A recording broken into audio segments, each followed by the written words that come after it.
games Jack played? 3.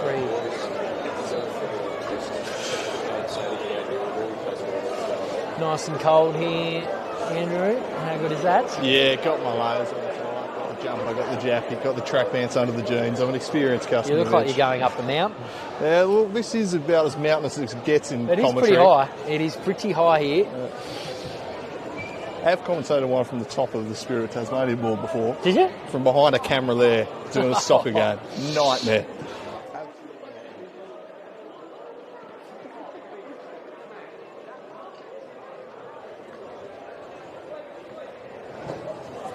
Big Phillips. Seems funny seeing him in 11. Yes.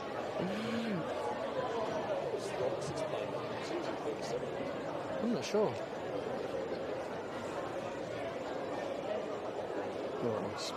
Pulling out the tricks for a game.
Calling this one. I'm Andrew Cooling. Joining me on the call tonight is Mitch McPherson. Good evening, Mitch. Good evening, Andrew. Good to be here. Look, I tell you, there's not much that drags me away from Carlton Footy Club being on Friday night footy, but this has certainly done that. And what a beautiful night now. We were a little bit worried about the weather. We've had a bit of drizzle. There's no wind. There's a good crowd in. It's settling in now to be a ripping night for footy. We can't wait. Yeah, it might be a little bit slippery out there, but not too bad. The rain has stayed away. It was looking threatening for a little bit, and we've got so many big forwards out there tonight. You kind of want the conditions to suit those guys. But I've got to say, this is certainly The first time in my time commentating TSL for a regular season game, there has been a queue at the gate, and it was stretching right around the corner. A good crowd in tonight to watch this one. There absolutely was. Yep, I came down here. We're upstairs in the Clarence rooms. Got the opportunity to have a bit of a chat with Jack, and good to see a lot of the old faithful there. Some great faces that people haven't seen for years, that people see every week, and absolutely came down. And the queue was outside on the road, and we're not joking about that. There are plenty of people getting in here tonight at Blundstone, filling the joint to watch this big game.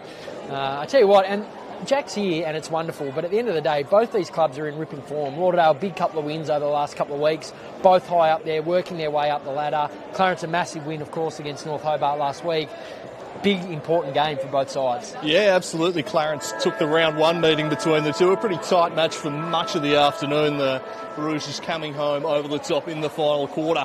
They'll be looking to bank another big 4 points here tonight. I think we both expect them to be thereabouts. This is a potential, preliminary or grand final matchup, even probably along with the Bombers, two of the top three seeds this year. The Bombers from the north, that is. A couple of other former AFL players out there too. One who's made a big impact for Lauderdale is Andrew Phillips, and another one I'm really looking forward to watching. Yeah, can't wait to watch him. We've loved watching his dominance out of the centre and setting up his mids to push forward and give their forwards every wonderful opportunity. So watch for him tonight. What a battle, him and Holmes in the middle, two in-form ruckmans. It's going to be a blockbuster. Who can get it down? Who can give their forwards best option? But, so good. Yeah, certainly Holmes has been a revelation in there in recent weeks. He's been putting up some enormous numbers. Massive. Difficult assignment tonight, though, up against Andrew Phillips. A couple of big ins for the Bombers in recent weeks. Jordan Lane, another one. Looking forward to seeing what he can do in the forward line. Quite the double act with Sam Siggins down there. Absolutely. And Sticks Blackburn back in tonight as well for Lauderdale. A best on ground last week in the twos. Straight back into the side. So they've rushed him back in, which we're looking forward to. Well, interesting. He was on my emergency list, so he's coming. They've snuck him in for someone. I'm pretty sure he's in. I can see him out there. He's there. He's there. So there's been one late change to the Bombers. Late change. We'll work out who it is. We're underway. Friday night TSL. Holmes up against Phillips. We Holmes to take it out. The umpire eventually decided, no, I do have to recall that one. Geez, that happens a lot, doesn't it? We're all pumped in the build-up and the bounce goes haywire, but good to see him bring it back. Yeah, I think the right call. Phillips never had a play on that one. He'll get a go here, and he reaches over the top, palms it down beautifully. Holmes will get on it, though, sends it out wide for Preshaw. We gather this one. Scoot the handball across, and he found Paprotny. Paprotny driving them forwards. Couldn't quite take that one clean. Rewalt's first involvement in the game. Knocked out towards the boundary. Flicked out of there by McGuinness. Good to see him back out there. Good tackle from Preshaw. And there'll be a ball up. Was locked up there was Riley Banks. Clarence last week there, the way that they moved the ball out of the middle inside 50 wasn't very clean, so looking to see how they start early tonight. Holmes won that one down. The umpire's whistle had blown. A hold. It'll go the way of Bryce Walsh returning to the Bombers outfit this evening. We're glad to get him back out there. They're just starting to get some of those key players back in recent weeks, the Bombers. Although it turns out the free kick was actually for Oscar Paprotny, and now everyone's going to run back the other way. Paprotny takes advantage of the chaos. Revolts over his head. Just missed time to leap. Suki had a fumble. That might let in Bryce Alomes. The Bombers rushing across from behind. And I think Bryce Alomes will enjoy not being taking that one defender for once, because he's been scintillating form. Yeah, absolutely. Oh, look, Jack wanted an early highlight. There was the opportunity. The ball just floated over his head. That would have brought the house down. So William Poland sends it long over the top, though. The leading lane, couldn't quite find him. Wide searching ball, found Cox at half forward. He drives it in, but having a slip again was Rewalt. Just couldn't quite keep his feet there. So a couple of early looks for Jack. Yeah, it'd be interesting to see how often they do look for him, but he's been on every time the ball's gone to him so far. He's absolutely been on. He's had a couple of metres on his opponent. Well, we've seen the influence that Phillips has had at AFL level last year coming into it. Jack, fresh out of the game, should still be pretty sharp. Phillips just has a slap at that one. Sutton got across, knocked it down. Work back centrally, dangerous ball in the Alomes direction, spiked away from him. Tilly worked it onwards, Walsh burrowed in, couldn't get there. Paprotny couldn't quite gather, bit of a slippery pill. Tilly climbs on top and the umpire calls for it.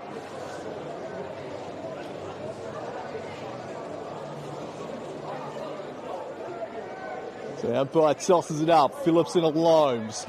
Clear and kick out of the congestion. Wasn't particularly decisive, turning away with it dangerously. There was Preshaw, but he was caught. Great tackle. Not rewarded, though, there from Banks. The Bruce play on inside forward 50. Handball sharked. Nice work there from It was Franklin who got it to Blackburn and Stixie's first involvement of the season. Here he is. He would have been looking for an early touch, get some nice confidence happening. He goes in the Siggins direction. He was just caught behind there, sandwiched between two. He spiked out of play. Alan Christensen, another one. For those tuning in, it might not be regular TSL viewers. A few former AFL players out there. Josh Green, another one. So there's a few out here, and a bit of a shame Mitch Robinson was laid out, I think, yesterday morning.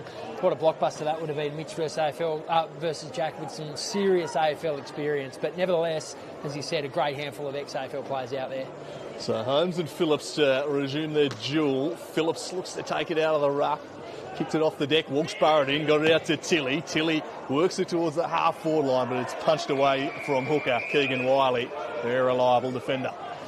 And how good the games we've called so far, the dominance from Phillips, even in the first few minutes. So all of a sudden, Holmes really putting it to him, and no real clear taps for Phillips yet, which is good to see. Holmes then in beast mode the past few weeks for the Roos. He's been in some serious touch and just works Phillips under this one. Charging away with the Tyson Hanslow was superb last time these sides met. From half back, it's a bit of an ugly looking kick, shanked out of play, well ahead of Cox. The umpire will toss it back in. Walsh looking for the insufficient intent, but quite clearly just a shank. You got asked the question, but on a night like tonight, I tell you what, if he paid that, it would have been a long night. It'd be a hell of a precedent. A lot of free kicks. Would have been a big precedence. So the umpire to toss it back into play. Phillips judged that a little better than Holmes. Works them in the Siggins direction. Dangerous ball. Couldn't quite bring it in, Siggins. Handball out. Fisher goes looking.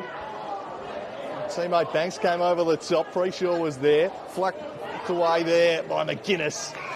And then happy to take it out of play was Ollie Preshaw. And his brother Jack in there. Key movers for this Roos outfit. Hanslow and Propotny last week, massive around the ball, looking to have another big game. Having a good season is Hanslow. This one was one down though to Banks. Banks scrubs an ugly looking kick in the Sutton direction, just eluded him. Fisher will lay the shepherd, and that allows Borsboom to retreat back to Wiley, usually a good user. This no exception. Sends it wide for Fisher, who continued his run. Fisher goes back by hand. They'll work it down the outer wing. Now they'll go looking in the Rewalt direction. Just works Martin underneath it. No free kick. Green applying the pressure. And the boundary line wins out. Well, it was a dangerous kick from Banks. They had it at half forward, and I think he sort of fell as he kicked it. But you've got to watch that, kicking the ball loosely into the middle of the ground. And Clarence, they're going to be good enough. Quick turnover, and all of a sudden, forward 50 throw in. So Loams to ruck for the Roos this time. Phillips just brushes him aside. The Roos will go inside 50. Ryan round the corner. Holmes. Poland Rose fisted it a clear. And a good strong tackle laid there by Rewalt. It'll be temperature in the dropping, pocket. It is. Temperature dropping. Loams this time won the tap down. Banks been prominent early. That kick clear in congestion. Sent wide in the direction. The teammate couldn't quite find it, and out of play again. Good crowd in. Stands, some of the stands certainly action-packed, full as a boot, particularly inside. Of course, cold night, everyone getting inside, but even outside, good to see people are out. Friday night footy. Well, always hard to tell in these big stadiums, but certainly a good crowd, a healthy crowd.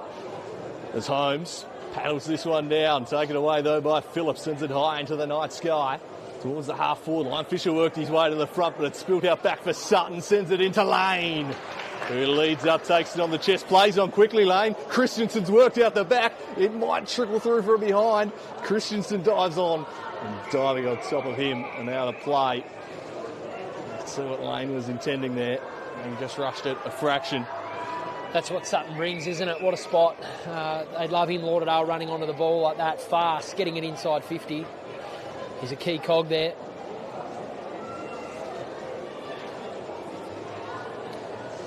Worked into play.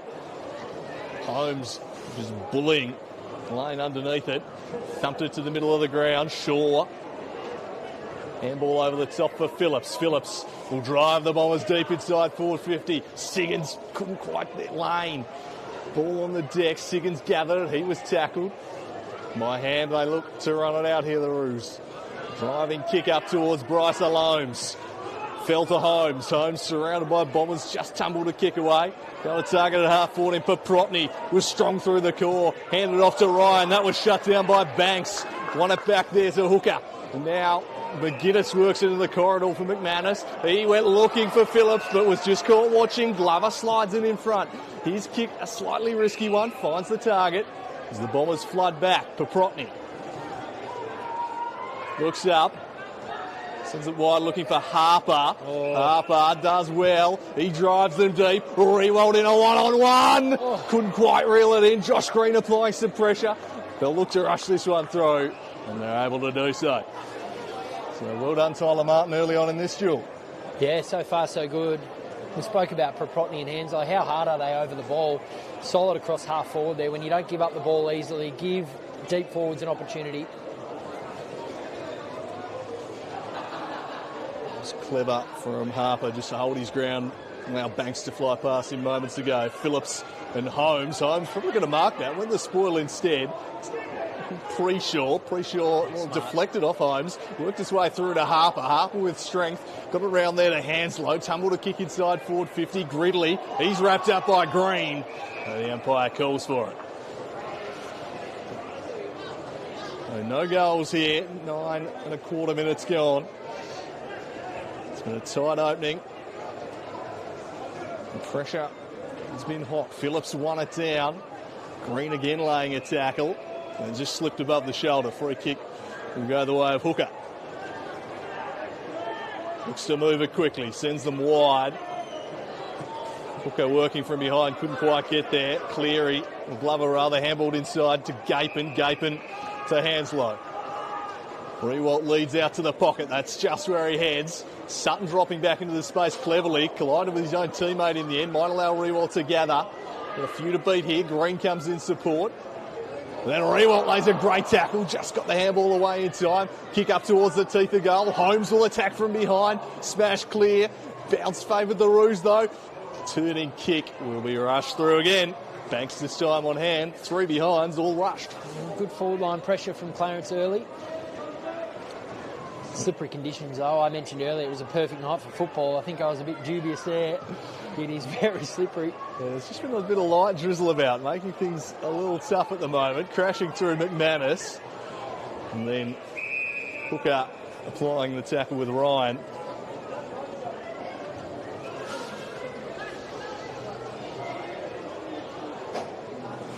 Phillips just works Holmes underneath it. Ryan, a little dish off, losing his footing though, Cleary.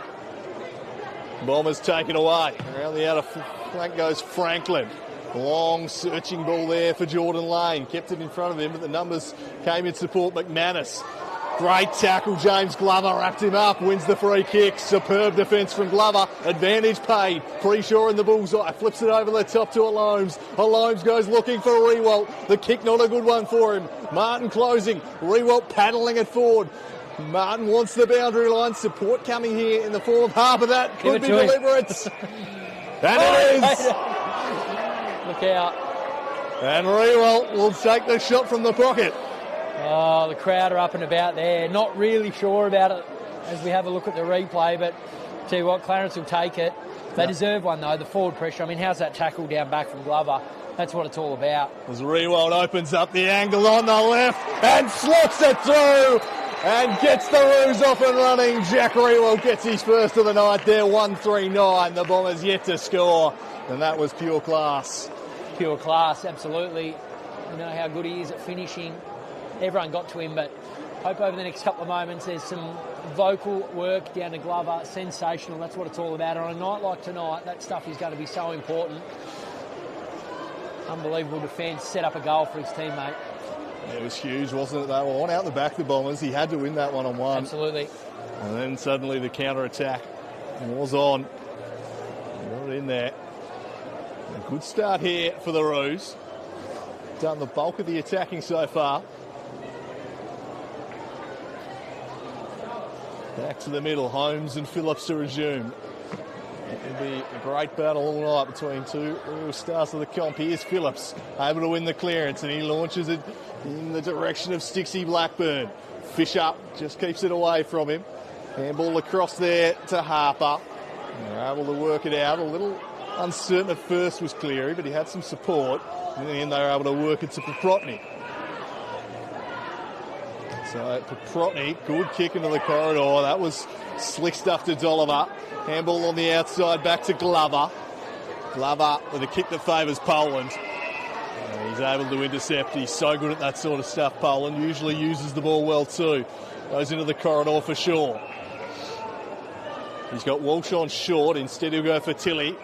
Loves to have a run. There's Tilly. You send this one in the Blackburn direction, but just too much on the kick. Straight to Fisher.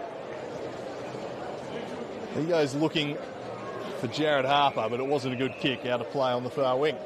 Well, Clarence weren't very good at pushing back then. They sort of ran forward with the opportunity to obviously take disposal, but didn't turn around and push back very hard. Lauderdale missed an opportunity there with that kick. He overcooked it.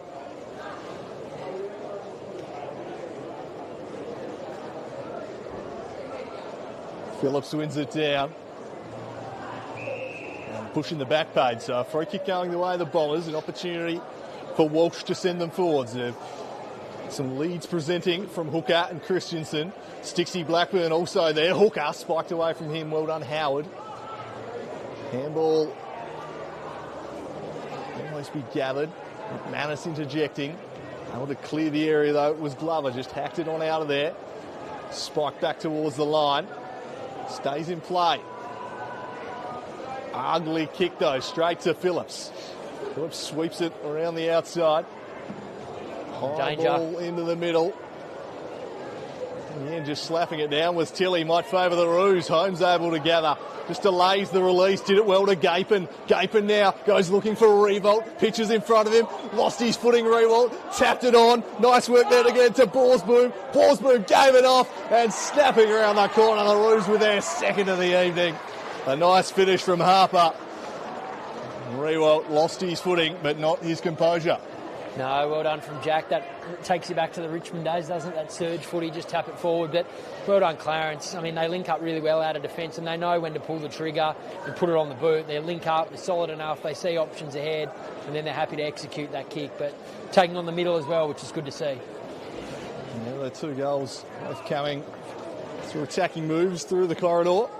He'd want one out in front, Jack, wouldn't he? He's been, you could say, hard done by at the moment. They're dropping at his feet, but we'll blame the conditions. Well, he's got separation 3 times. Absolutely, Three times the ball's pitched 3 metres ahead of him. Correct. So back to the middle. Phillips wins it down towards Walsh. Able to gather it cleanly was Cox. Cox has been big. He has. And linked up there with Dolliver. Dolliver sends it in the Holmes direction. Out the back. Rewalt. Martin took front spot. Rewalt again. Steps around the corner for number 2 and just pulled it a little too far. Well, we called Josh Green last week, who I can confidently say wouldn't have minded. Give the handball. Tell you what, Jack. I think there was a couple streaming by him, but the Clarence faithful probably don't care. Yeah, Loebs have just snuck out the back. There. I reckon he's at the Tigers. He gives that one. Goodness me. Poland. Such a lovely left boot, and that is no exception. Finds Finn Rackett at half back with a laser. Christensen ordered up the line. Kick really to the favour of Hooker, and Wiley able just to walk that one out.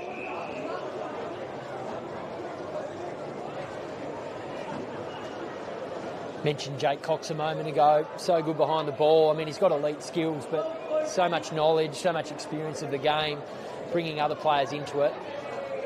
Bit of a worm burner a moment ago, but his skills are generally elite. Holmes tumbling through with Paprotny. Tilly arches the back. Rather suspiciously got rid of it. Play continues. The pressure is on. The tackle's flying in. Able to get it away. The umpire circling. Allowed them to go for a while. Now Wiley on the outside. Works his kick up the line. Tumbling ball towards Harper. Now to play for a ball in.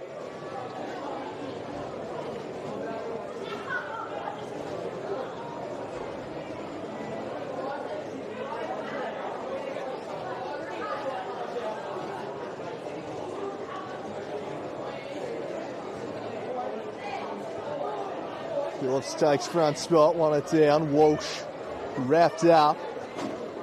Cox again. Able to turn inside. Some good footwork from Bealey. Got through traffic up towards Harper. Spiked away from him. Now perhaps a chance for the Bombers. They'll drive it in deep. Siggins presenting up at the football. Rings down. A towering mark. It's Jordan Lane, in fact. And Lane launching from 55. That'll get the Bombers going. And that's the impact Jordan Lane can have. Their first of the night, they cut the lead back to 10. A strong mark and an even stronger kick, that. Oh, well, they needed something, didn't they? I'd just glanced at the scoreboard and had sort of forgotten that they hadn't scored yet. So you need a big moment to get you up and about, and hopefully that does. I didn't think the kick was great. It was almost to a 3-on-3, but such a big unit. Took a beautiful mark, and in these conditions, that's a great kick. It's a dangerous duo they've got deep in that forward line with Ian Siggins. They can get the supply to him. They've certainly got goals in them. The supply's been all up the other end of the park thus far, though. Badly needed that one for the Bombers. Cut the margin back to 10.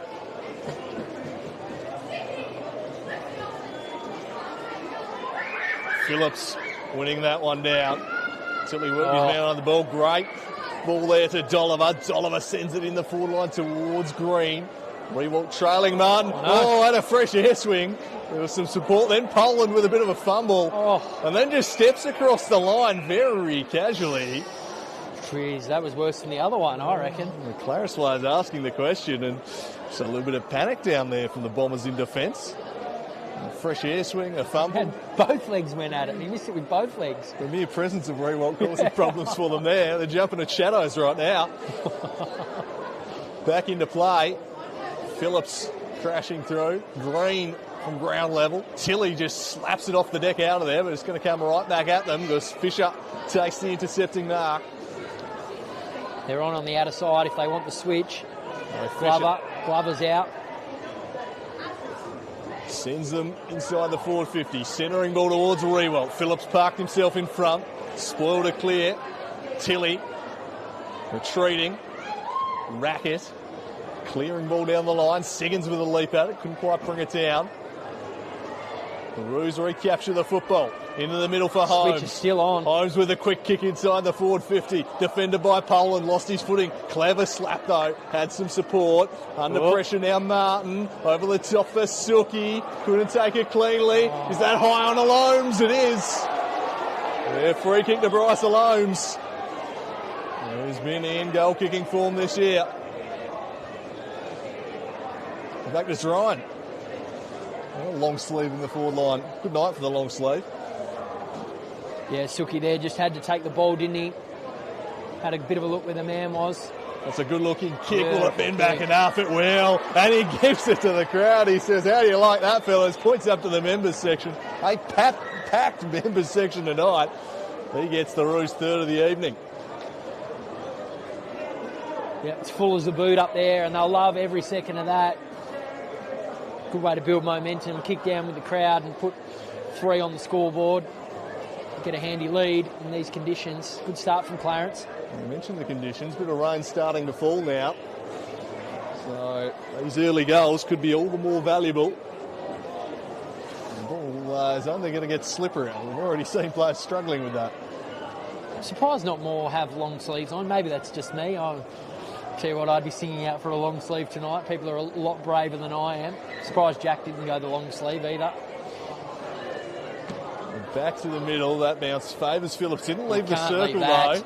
Smashed it straight to home. So the Roos get the clearance anyway. That one bounces over the head of Racket. Green has some support in the form of Dolliver. Kept his feet, maintained his balance. The kick, a poor one across the face and out of play. Probably a better result than the behind. Yeah, good result with the throw-in, but he certainly had Jack on there. He had more time, whether it was a lack of talk around him, but throw-in's a good result. Watch for Green here, try and get himself into the game with a little one. Usually likes to hit these stoppages with a bit of speed. Phillips smashes it towards the boundary. And he tossed back in.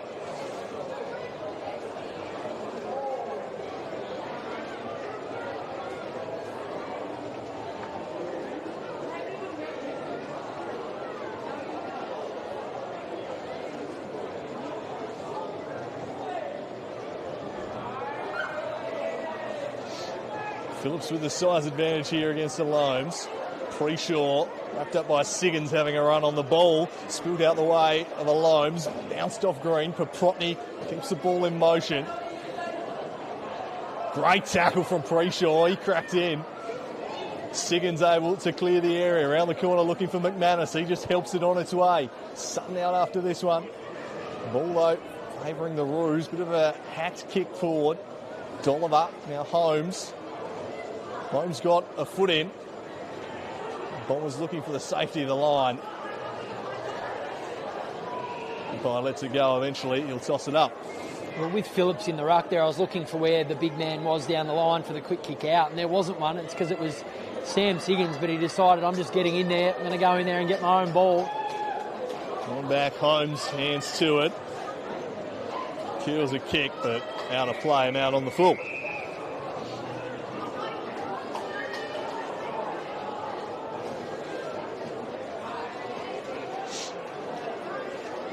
So Poland,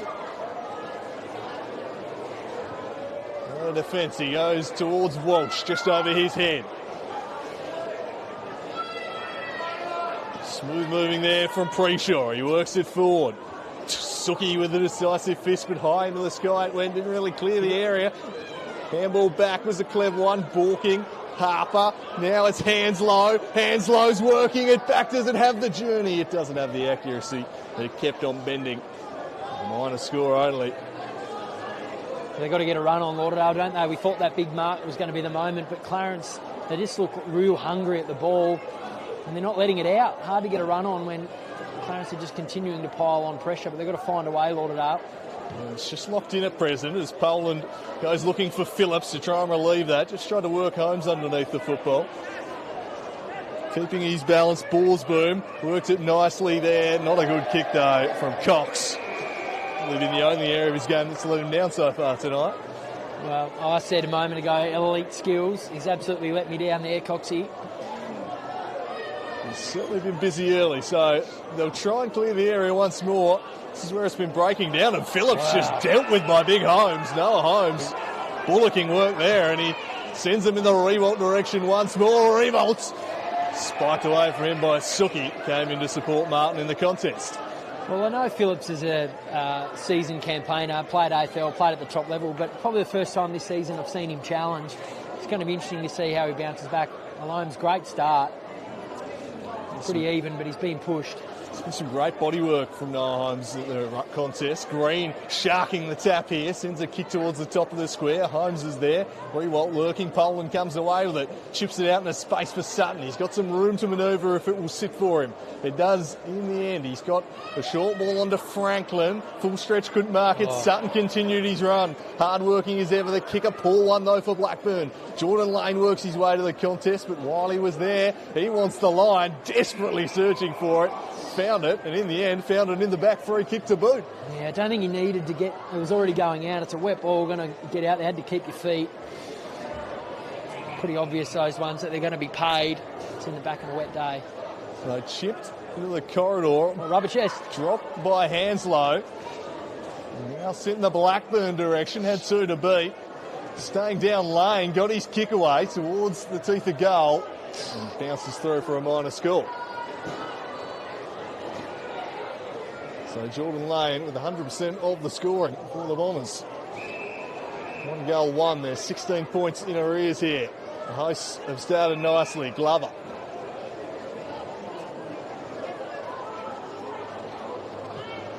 Wide, Liam Howard on his own. Perhaps by design. Bombers inviting the kick there. And he just chips it back to Wiley. Wiley will try and execute the switch here. Borsboom. Shipping it short and finding Bealey at half-back. So Bealey heads wide, too wide. That's out on the full. Yeah, I think he had a handball over the top there that he probably could have gone with. Late pressure from the Lauderdale player, which is good. So can they get a goal back before quarter time here, the Bombers? They work this one towards the half-forward line. Just holds up a bit in the breeze. Juggling mark taken. Blackburn The distance just beyond him, so he sets it up looking for a hooker. Bounced off his chest. Couldn't believe it got through to him in the end. That was a floater from Sticks. Been out of the game for a while. That floated its way inside 50. As Gapin takes the mark at half back. Who's you'd fancy would take the quarter time siren. They've made a positive start here this evening. Down the line looking for Ryan. Shaw got up, fisted a clear. As Walsh comes in to apply some physicality on Glover.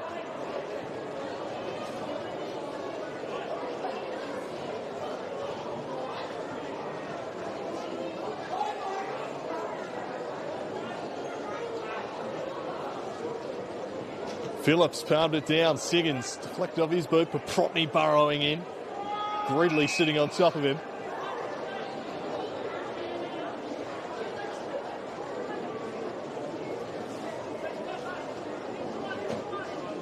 Phillips wins it down.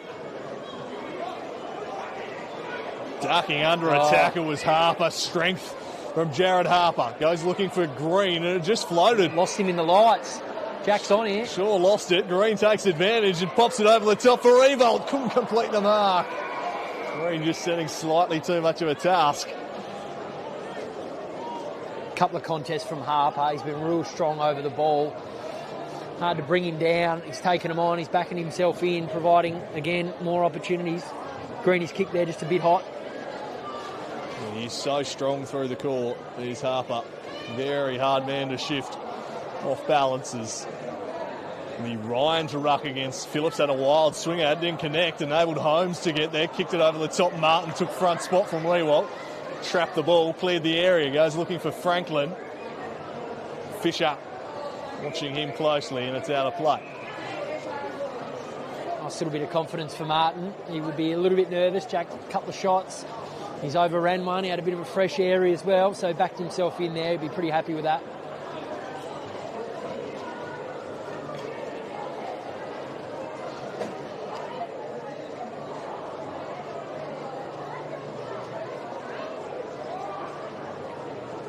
Neither ruck able to get on that one. The Bombers now launch this one forward via Gridley.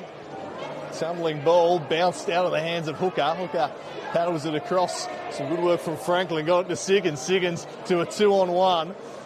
Doing well though was the one almost. Jordan Lane couldn't quite complete the mark. McManus now going to apply some pressure, but by hand able to clear the half back line. Sends it up towards Preshaw. Does well. Takes the mark ahead of McGuinness. Faked and gave off. Some clean hands under pressure. They did a good job initially. That kick should favour the defence though. Able to intercept was Rackett. His kick, a poor one for Phillips. Had to be clean, was clean enough. Shaw sends it across. And Sutton says next link in the chain is Ned Shaw. And an Oscar both in the team tonight. So on through centre wing. The quarter comes to an end and a wonderful start for the home side. It's a big crowd here. It's a big Roos members section. And they'll be delighted with what they've seen thus far. 3-5-23. They lead Lauderdale 1-1-7. 16 points and pretty strong start this from the Roos, Mitch. Strong start from the Roos, absolutely. As you mentioned a moment ago, calling the ball down here, their skills have been great in the conditions. Their handballs have hit targets. Kicks have been pretty good as well. So it's a great game. Lauderdale one goal, back into it, but Clarence, they'd want to be coming out, starting hot, get the first couple on the board and put real pressure on given the conditions. Yeah, we'll see if there's any wind at play too, whether that was favouring the Roos end and all. It felt like a few kicks were just holding up there for Lauderdale, so it might also be a factor we'll learn about in quarter number 2. We'll be back in a few minutes with that one for you. The Roos and Jack Rewalt making a strong start. Rewalt kicking the opening goal. And it's the Roos by 16 points at quarter time.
So back for quarter number 2 here at Blundstone Arena. The home side leading by 16 points in this big Friday night clash between the Roos and the Bombers. The Roos looking to go 2 from 2 against Lauderdale this season.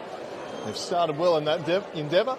What do you think the Bombers need to change here in quarter number 2, Mitch McPherson? Yeah, well, Clarence have linked up well moving it forward, and I'm sure Lauderdale do that too. We've seen over the last few games we've called that they have great skills, they link up, they bring each other into the game, but Clarence have just sort of been first to the footy, I reckon, in that contest. But as you say, we'll see. Was it the wind kicking one way? We can only ever call a game based on when both sides have kicked each way, so we'll soon see at half-time. But yeah, get their hands on the footy, bring each other into the game. Sure they'll have something that sparks them and brings them into it. The round 1 clash was a bit of a seesawing contest like that, kind of a quarter at a time. There was a fair wind advantage that afternoon. Clarence using that to come home over the top in quarter number 4. Maybe the Bombers who need to play from behind tonight. Just about ready to go, just to clear all the patrons off the ground. A bit of far out. I haven't seen it this full for a long time. Long time. How good is it? Yeah. Particularly that member stand, that whole area, every level, full as a boot. Yeah, our camera definitely on the wrong side of the ground to capture the crowd. They just gravitate to where we are here in the ponting stand, but certainly a well-attended occasion. You wouldn't see us here. We're on top of the roof, freezing. So underway, Phillips flicked it cleverly to Tilly. Tilly arches the back and launches them inside the forward 50. Spills out towards Lane, beats all comers. Beerley wheels off onto his right, sends it in the pre-shore direction. Banks opposed to him. Fell to Phillips. Phillips to Tilly. Tilly sends them inside, looking for Christensen. Just hesitated a little, let it bounce. Sutton now attacking the football. He couldn't take it cleanly. Handball the pre-shore. He blasted on out there. It was Fisher rather. And working it on and out there was Alimes. Well, what's the difference? It'd be Phillips. I deemed, personally, I thought that the first quarter was pretty even in the ruck, but there he is. Big tap in the middle, gets him into the forward line, and then gets his hands on the footy shortly after that. We know how important he is.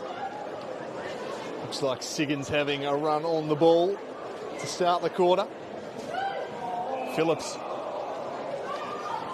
working his way in front here.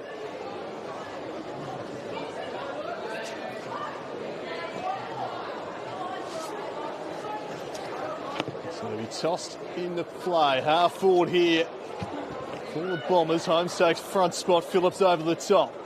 Sutton first to the football, works the kick inside 50. Lane with strength, couldn't quite complete the mark. Shaw was in there. My hand, they work it off half back here, the Roos. chaining handballs, and then Preshaw just goes off the deck. They keep it in motion. Ryan, Suki, he's got 3 to try and beat here. The numbers went out for the Roos. Flipped over the top for James Holmes. He slaps it on the boot. Revolt. Martin did well. Fisted it clear. Going in McGuinness. Oh, he put Shaw under all sorts of pressure. Green goes in for it. I think it's going to be locked up. The umpire calls for it. Andrew, we're fortunate enough to be joined by Clarence Footy Director and former champion of the game of, State League footy, State footy, Clarence Footy Club, Brett Gapin. Budge, big night for the club. It was awesome, mate. We had to open the gates because there's too many people down the street, so we've cost ourselves some cash, but Wadey was like, our president said, nah, look, I said wait a quarter time to fill the pockets, but he said, nah, halfway through the first quarter because it's halfway down the street and we want to get people in the gates, but it's a great spectacle. It's fantastic. Yeah, we were just saying then that the 3 levels over there around the members full. You don't see it all the time, and good that Jack can get his hands on the ball early. The boys have been good, solid start. No, they played pretty well, and obviously first goal of the chant was obviously pretty fitting, and people behind the glass there, the roar was pretty loud, so no, it's been fantastic so far. There's an attacking opportunity perhaps developing there for the Roos, but Green unable to take it cleanly. Been a long time coming, Jack playing, right? I know that's been the focus tonight and it's all we're talking about, but rightly so. It's been a long time coming. And whose decision was it for this game? Was it his? Was it yours? Was it a mutual decision for this one? Good night, good choice to have. I mean, Kingston was the one scheduled originally, and then he had commitments and stuff. But he was very committed to play one game, and that was up to him. But I said, mate, we want you back, and happy to. We didn't care who it was against. But, I mean, Lauderdale was our preference because it's sort of our enemy and the biggest rivalry, so I'm glad it ended up being against Lauderdale. Is there any chance he plays another, do you think, or just one and done? Well, I lunched him today, and I'm not sure he'd like me saying this, but he said if he plays well, he's got 2 other earmarked. So, but he said if he plays well, he said if he doesn't, he said delete my number because I'm not coming back and playing. So we'll wait and see. So. Well, he started all right so far. Paprotny knocking it back. Great. Umpire says over the shoulder, pays advantage, goes looking for Holmes. Holmes takes it cleanly, stops, props, then sends it in the pocket for Rewalt. There he is. He'll go back for goal at a 45-degree angle, but we've already seen him do some nice work from the pockets tonight. The first one was on the left. Now he gets a shot on the other one. You back him in from here. Budge, what do you reckon? The best part is that's where the change rooms are, so they're used to kicking goals here as you run out, so yeah, absolutely. It's $1.10 to kick this. Well, $1.10, says Budge. Jack Rewalt goes back from 40. Didn't like it off the boot. And last one, Budge, we know you've got plenty of hosting duties tonight, but important game for the club tonight. It's been a good start. Obviously, dropped the one not too long ago against North Lonnie, but it's an important win tonight, isn't it, in the context of the season? It is, because there's a few sides that are struggling, so in terms of competition, there's North Launceston, Kingston and Lauderdale, who we think are at the pointy end, so it's really important. Plus, if we win tonight, I think it's 3 games on on Lauderdale, so it's a massive game for the footy club. Mate, go and enjoy it. Thanks so much for joining us. Guys. Thanks, Budge. Massive thanks there as all in disputed half forward. Clarence doing some attacking here. A high-looking tackle, that one. Umpire says it's all right.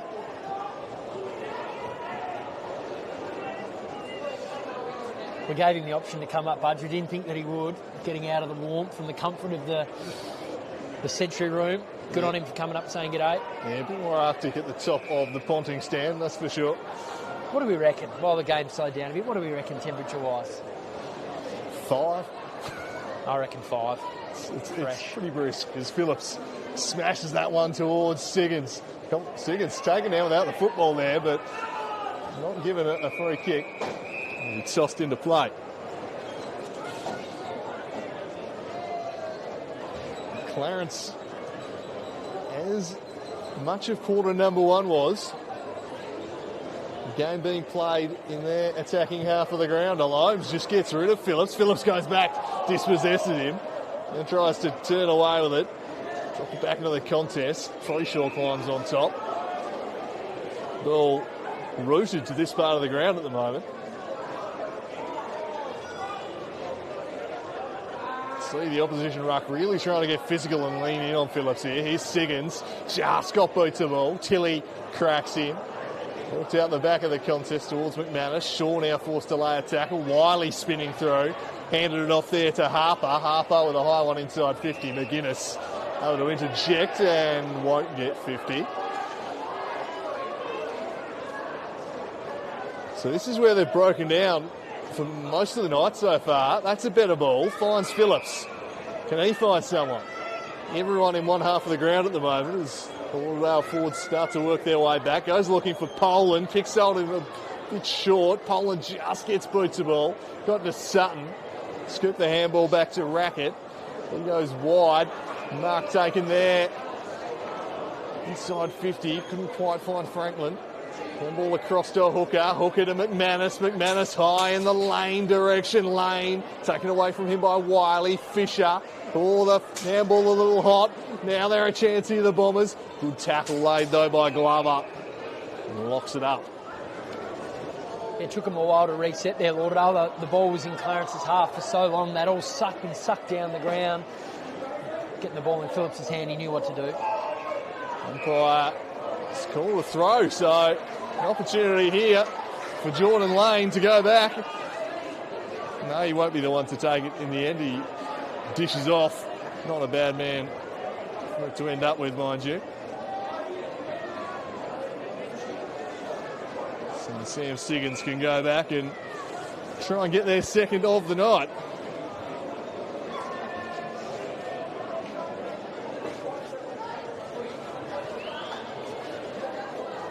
Should be pretty regulation this one for the superstar. Siggins from 30 out, just about directly in front. He does the business. They get their second and they cut the lead to 11. Well, it's a low-scoring game, and as we've said, in these conditions, you've got to maximise your opportunities, and it'd be good for their confidence, Lauderdale, to have taken the ball from D50, inserted inside, and it was a free kick, but get the ball in Sam Siggins' hands, he's going to make the opposition pay, so good little confidence booster, little mini win here halfway through the second term. Well, they've done pretty well to hold firm against Clarence in this opening 8 minutes, really. They've had a lot of defending to do. To have not conceded a goal, that's a big win for them. Absolutely. Defended beautifully and finally got the opportunity to get it out and moved it beautifully through, of course. The big man Phillips plonked himself there on the top of the square. He resumes the battle. Won that one down to Franklin, but Franklin lost his footing. They all lose their footing in the end. Everyone take it cleanly. Preshaw comes away with it, works it around the corner in the Rewalt direction. Martin, wearing him like a cheap suit, goes back in, scraps away at ground level. Umpire been pretty consistent in allowing a lot of time tonight for the ball to come out. This time it won't.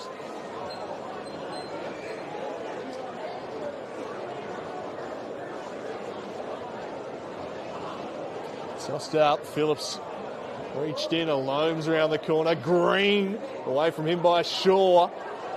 Great tackle made in defence by McGuinness.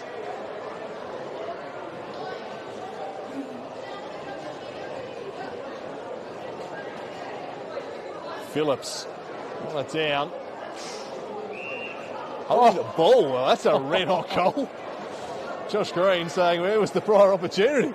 Goodness me, I was about to compliment the attack on the footy and how good it was, but he didn't not get a chance at that, surely. I know he's good, but I'm not sure how he was meant to get rid of it. Wiley sends it back to Ryan. Ryan, the left foot ball towards the half-forward line.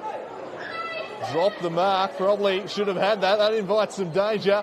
Kick across the face, Preshaw! Ollie Preshaw. Gets across, takes the mark, thought about the kick into the corridor. We'll go back and take responsibility. I think it was Wiley that had the kick, got his eyes up nice and early, and Preshaw 2-on-1, just sat it out beautifully to his advantage.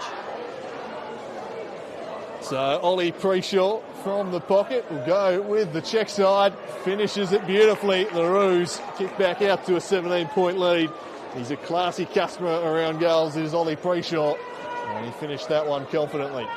Yeah, we love when they get mercurial. And we just watched that replay, Josh Green. 100th of a second is what I'm deeming that he had to get rid of that ball. So, stiff as a board. Anyway, they turned it back round. They've hit the scoreboard again. Good little fight back from Clarence there. So 17 points the lead for the Roos. So Brett Gaper mentioned an opportunity to get 3 games between them and Lauderdale if they were to win tonight. Handy buffer early in the season. It's interesting, isn't it? And a lot of those have been at home. Lauderdale had dropped the first 2 or 3 down at home. Games they probably would have expected to win at the start of the season. Certainly need a result tonight as Hooker hands it to Walsh. Walsh goes with a wide, ugly kick. Borsboom and his name written all over it. He chips across and finds Hanslow. Preshaw presenting.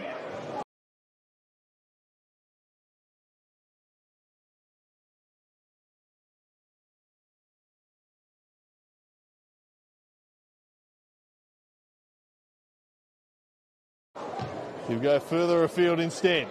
Green just dropped short into the chest of him in the end. Rewalt peeling out the back, but Green, with his AFL career, allows himself to understand where the ball's going to drop, holds his player out and does such a good job. So Green, it's working back, not quite enough as it strikes the post.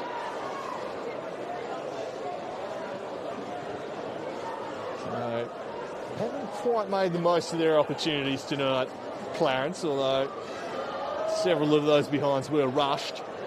I mean, woefully inaccurate kicking or anything of that sort, as that kick favours Ryan. The umpire spotted a push. Advantage taken. Siggins goes looking for Christensen in a one-on-one with Bealey. Bealey kept his feet, goes back, collects. Hooker got rid of him. Great tackle. A dumb tackle, not a great tackle, says the umpire. Advantage paid. Borsboom launching it down the line. Oh, fell into the path of Green. Green runs inside 50. Rewalt wants it out back. Green says, I'll go myself, and he drills into the post. 2 posters in 30 seconds for Josh Green. Jeez, I'm not sure about that, Greeny. We got stuck into him last week. Jack was on like no tomorrow. But he backed himself in. Good on him for having the confidence, but geez, he'd give that one off. He is a goal kicker, Greeny. Oh, yeah. And he fancied that one. He won't mind us saying it, but give it off. So Phillips takes the mark, defensive side of the wing. Sutton working hard to give him an option. Puts it out in front of him. Good tackle from behind, though. Blackburn with hands to it. Ahead of Fisher, and it'll be out of play. And not just because it's Jack either, but bring the crowd into it. You've got, how many will be here? A couple of thousand? Yep. A couple of thousand people here at Blundstone Arena. Get them up and about. Bring the guest star into it. Well, there was a bit of a groan when it left the boot. They weren't happy that he heading burnt straight Jack. to the post, and he burnt Jack. Come on, Greeny. So Phillips really starting to get on top here at quarter number 2. Sutton couldn't take it cleanly. Walsh does. Scoops it over the top for Franklin. He's wrapped up. Be a ball up on the wing. Tossed up. Phillips won it down. Clarence with the numbers at the coalface. Towed forward towards Blackburn. Took it cleanly. Brought down and a good strong tackle. Ball spills out. Hanslow. They've been very impressive with the handballing off half-back tonight, the Roos, and they work it again. That time the kick impacted, though. McGuinness tried to duck underneath the tackle in the end. Got caught. That'll be holding the footy. Well, he didn't expect the ball to come to him, and I think he was a little bit dishevelled there, McGuinness. He didn't know sort of what was going on, but probably a little bit stiff there to be holding the ball. Didn't have full possession. As Preshaw sends it wide. Poland just kept it in. Racket for Sutton. Gridley. They work it up the wing. Now Stixie Blackburn snuck out behind this contest. He judges it well. Had a runner ahead of him. Used it. Drives it in. Christensen. He's the only man forward for the Bombers. The numbers favour the Roos. And Wiley and Bealey just able to work him over. And Bealey with time to assess his options. And he assessed an option was just kick it straight to Nat Franklin. And Nat Franklin pops it over the top to Tilly. Well, perhaps a little bit too much time there for James Bealey. As the rain starts to tumble. Yeah, the rain is tumbling. Yeah, not sure what Bealey was thinking there. He really needed to give that a big lunge to get over the top. He had a play, but he was still 20 metres away. It was a 50-metre kick required from Bealey out of the last line of defence. So, unfortunate turnover there.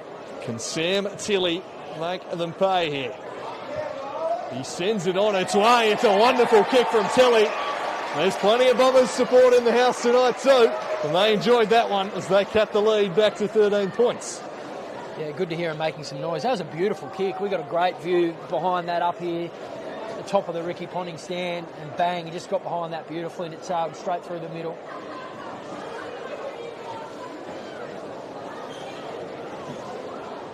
So the rain falling here now. Sure.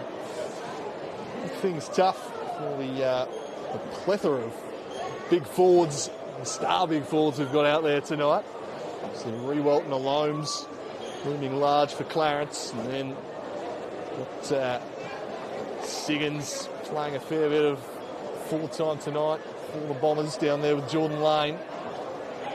Phillips, we haven't seen swung forward yet, but he's really starting to get on top in the ruck. Siggins playing on ball. He has this one, but Ryan wrapping him up.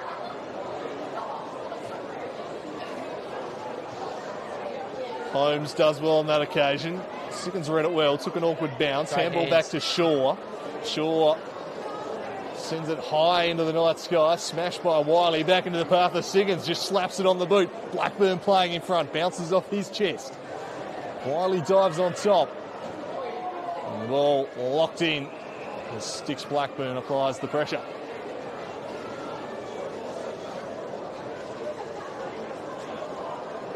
Holmes slaps it out behind.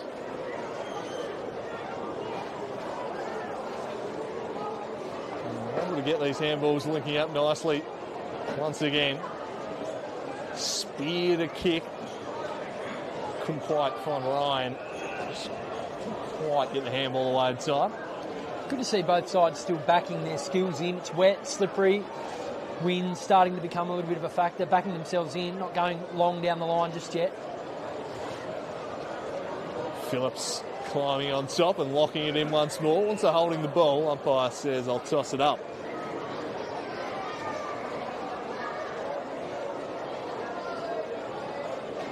Phillips craftily down. Dropping the football there was Borsboom. Umpire said spilled out in the tackle. So rain getting pretty steady here now, Mitch. It certainly is. Setting in. Holmes slapped it down around the corner. There you go. Turning away with it sharply though, it was Rackett. He drives him inside the forward 50. Blackburn working back, his opposite number Wiley turned it over, kicked it straight to Siggins. Siggins slaps it on the boot. Tilly out after it, it wouldn't quite sit for him. And he tossed into play. Well, they had numbers at the footy at the fall of that contest then. Sticks Blackburn smart enough to see it sailing over his head, turned and gave his forward line and his teammates one more man around that footy.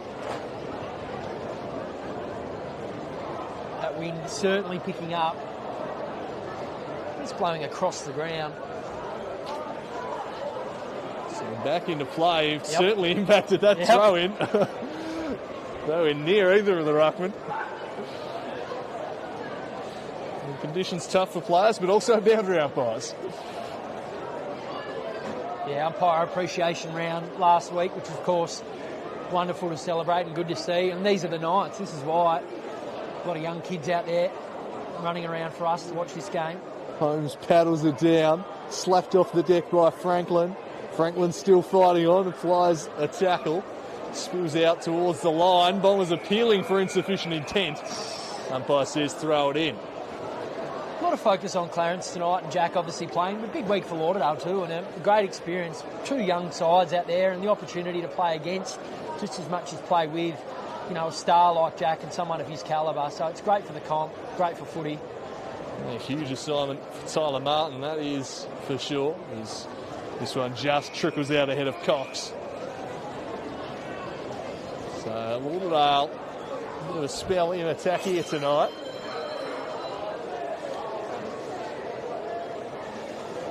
Maybe look for the pie stand at half-time, Andrew. We need something to warm us up. Well, you're running an auction of at half-time. I heard, well, for those involved too, get on the Clarence Facebook page. I think you can bid for a couple of wonderful items there, signed Jack stuff and AFL memorabilia. There you go. Now, auctioneer extraordinaire. Just haven't done a lot. Juggling duties. As this one's sent forward, just caught behind hooker. Wasn't a great kick. Hustling out to the football is Siggins. Flicked over the top. It was well handled in the end by Fisher. Kept on keeping on, and in the end it was Preshaw, not Fisher. And he's gained his side an extra 30 metres there. Yeah. Great 1%er. Yeah, great 1%er. As you said, an extra 30 metres. Watched him, didn't lift his head. Put his head straight over the footy. He knew there was contact coming. Right in front of the bench too. Doing it at both ends of the park, Ollie Preshaw.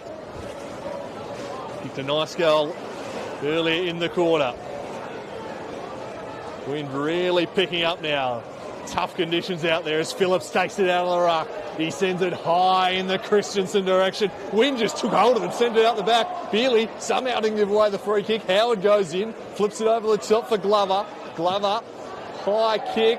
Was it going to bend back and stay in? It did. The wind picked it up, took it in, fell to Phillips, gaping applying pressure from behind. But there's numbers everywhere for the Bombers inside forward 50, and Hooker takes the mark.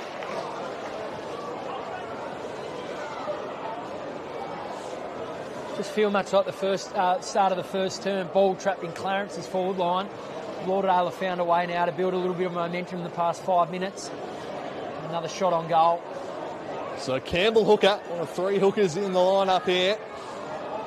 Just sends it across the face. Almost kept in there in the end, but across the line, a minor score.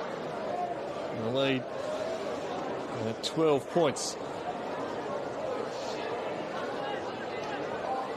So 4-8 to 3-2. Kick was a good one to Gapin. Couldn't complete the mark. Shaw did really well to get a fist in. It was Ned Shaw. Oscar Shaw then worked it to Hooker. Sutton screwed it back into the corridor for Franklin. Gave it off to Shaw. Shaw tumbles it in the Siggins direction. Really well done by Liam Howard. Some good strength shown there by the fullback. Won the duel, had some support, and the clearing kick now. Phillips just clearing space for him with Suki, and the umpire spotted it.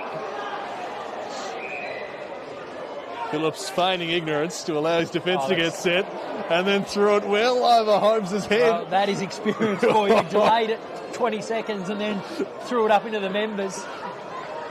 Well, they've got their defensive system set up now, so the Roos are going to try and switch it up instead. They go across to Bealey, and he sends it wide. Cleeshaw's on down the line, calling for it. They go further afield, though. That's a lovely ball, dropping. It was Harper, then getting collected in the head. So a free kick for Jared Harper. Rewalt presents into the pocket. That's where he heads. Suki knew it. They all knew it. Suki comes across. Rewalt gathered. And that tackle lingered. Franklin round the corner. Slap back inside. Green diving, couldn't take the slips catch. In the end, it's trapped in there. It'll be a ball up. The echo of ball where Jack, not sure if he took clean possession. It was a nice tackle. The crowd erupted. Punch back inside. Tackle though. Umpires call for it.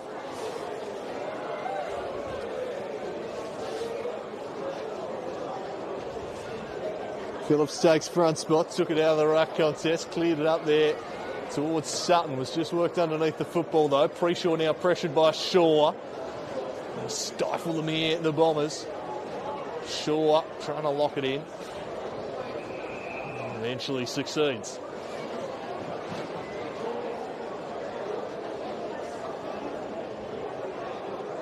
Phillips won it down. High kick from Franklin round the corner. Some strength shown. Umpire says I'll have it. Sam Siggins just planting himself rather there. So they've worked it up to the wing. Holmes slapped it down, but straight to the opposition. High ball from Shaw. It'd stay in for Christensen. Went out of bounds on the full. The Roos to take over at half back.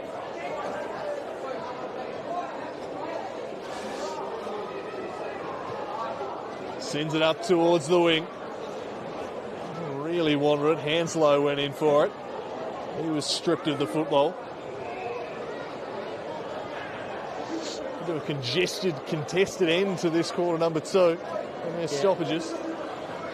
Yeah, these conditions setting in. I'm a little worried about the second half, Andrew. It's getting a bit sloppy out there, isn't it? Yeah, might not be the grandest spectacle, but it'll be a hot battle, that's for sure, as Preshaw gets up, takes a nice mark. So Jack Preshaw chips it out. In the back, always going to be paid there. Free kick going the way of Franklin. There is the siren for half-time. So a 2-goal lead for the Roos. Franklin, it seems, is going to try his luck from 90 out, and he almost makes the 50 up. Fair to say that one was never going home as Mitch McPherson scurries off to go conduct an auction in the half-time break, taking place up in the Clarence rooms. And at the half-time break, it is those Roos leading this one by 12 points. 4-8 plays 3-2. As conditions really worsened in quarter number 2, and it became a bit of a scrappy contest as a result. The Roos still in the ascendancy there. It was 2-1 in favour of Lauderdale in a pretty even, albeit very scrappy second term. So, be back around about a quarter of an hour's time here with the second half from Blundstone Arena. At the moment, those who've come out for the Jack Riewoldt show have seen him kick a goal, and his side in the lead. We'll see if he's got more in store in the second half. We'll be back shortly with quarter number 3.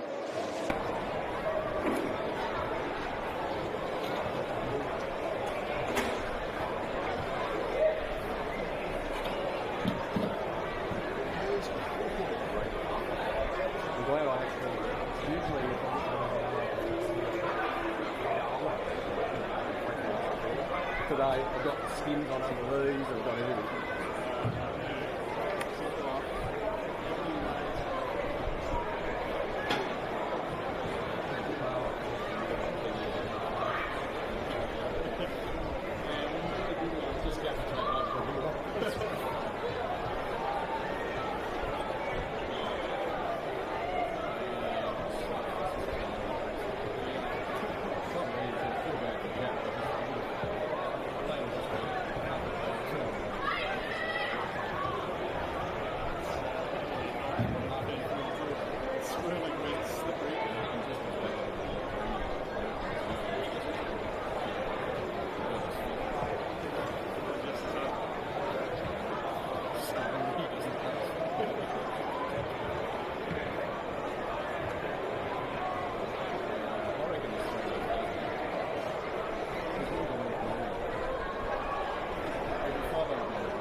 between the right cameras.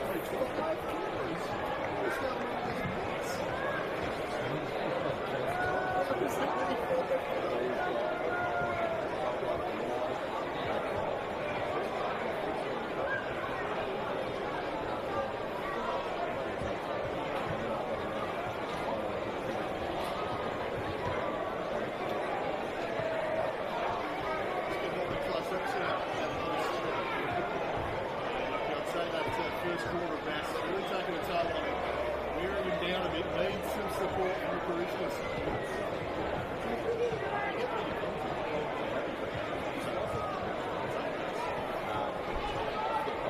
He's gone for a reading from the book of Luke this week, controversial move.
Is that the 1 minute?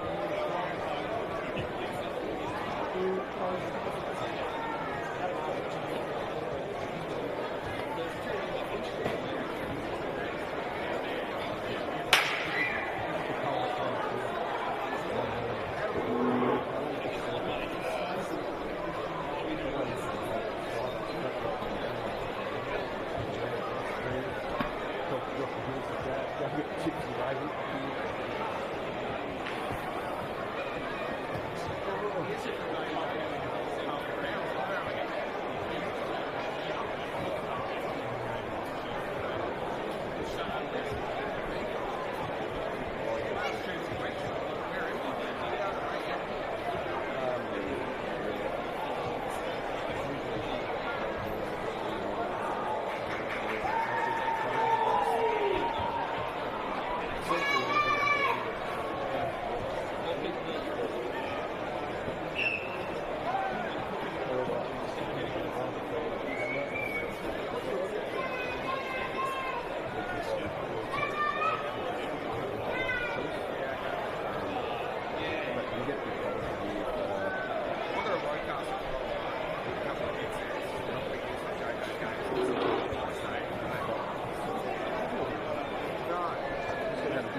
And welcome back for the second half here from Blundstone Arena. Clarence 4-8-32 lead at Lauderdale 3-2-20 at the main change. And during the main change, the rain has only got heavier, Mitch McPherson. The wind has only got stronger. The temperature has only got colder.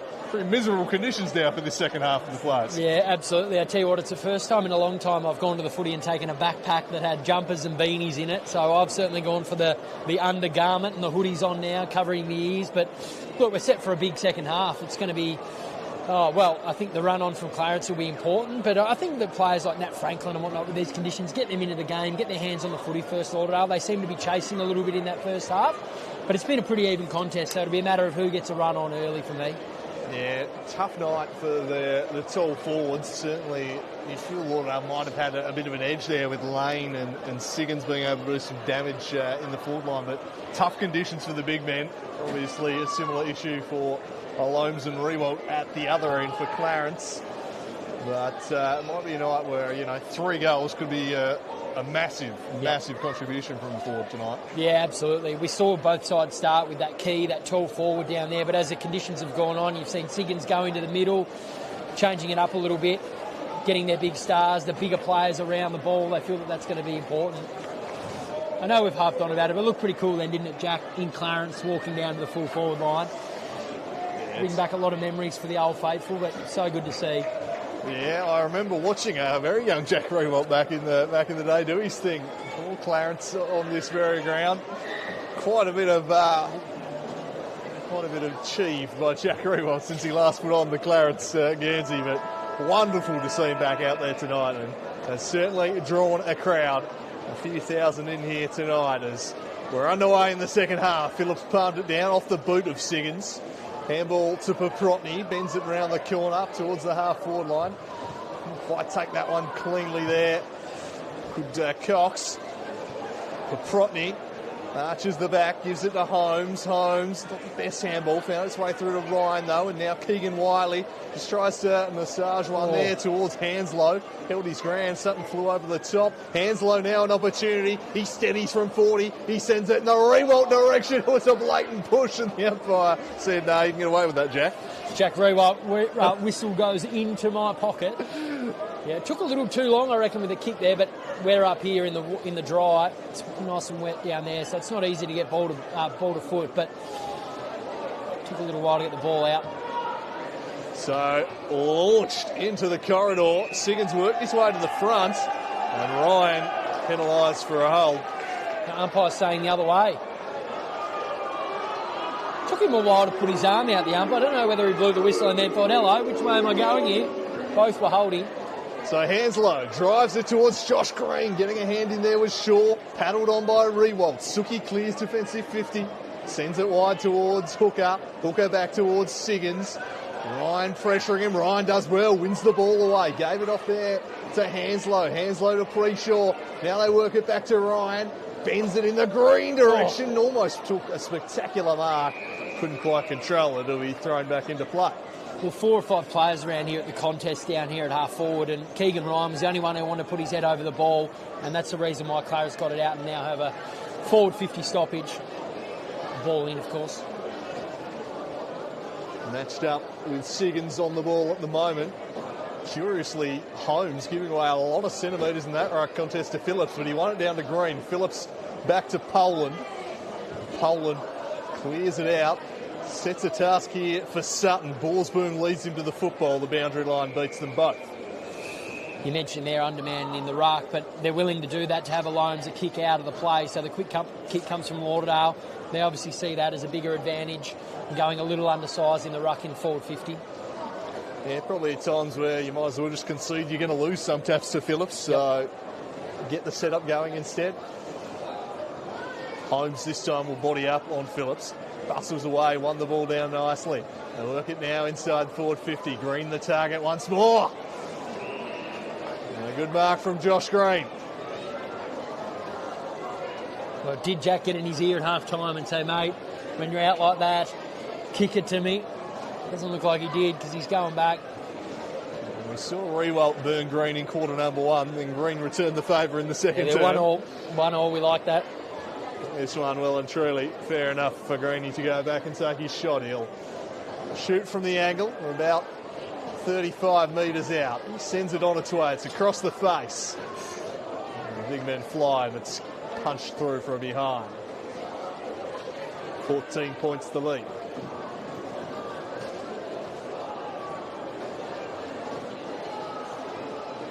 So Poland, they kind of gathered at the grandstand side. Poland goes out the other side. Spider-Man in some space at half-back.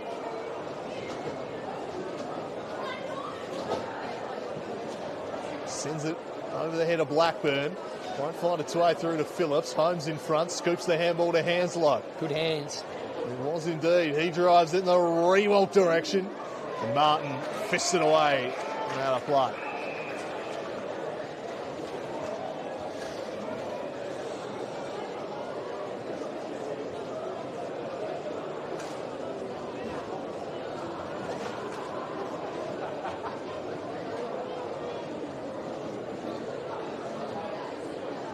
So Phillips takes front position, slaps it towards the line. Siggins gets to it. The boundary line wins out.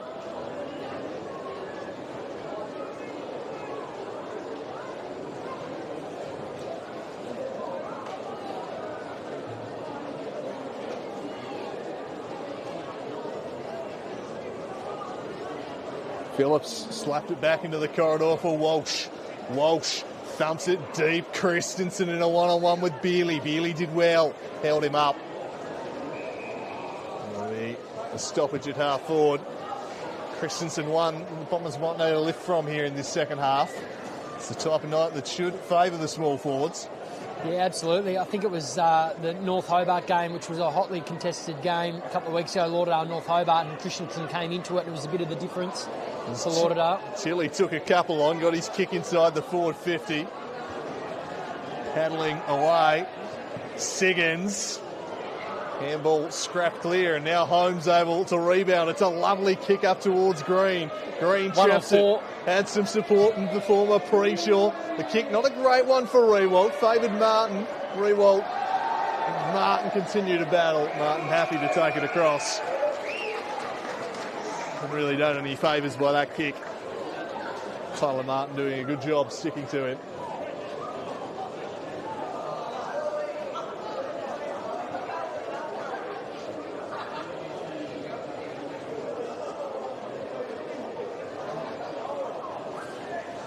Phillips slaps it down.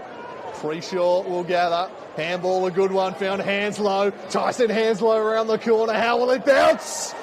Through for a goal. Tyson Hanslow does the business.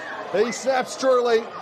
And Clarence kick out to a 20-point lead, which, given Lauderdale have just 20 points in total for the night, is a decisive break, Mitch McPherson. Yeah, it is a decisive break. I wasn't too far away from saying next goal was going to be pretty important, given these conditions. Rain sort of slowed off a little bit, but in such a low-scoring game, a 20-point margin can get in the heads of any side that you're playing against. And, yeah, wonderful finish there. Got a nice bounce, but they were peppering Clarence. And they get the reward for their effort on the scoreboard.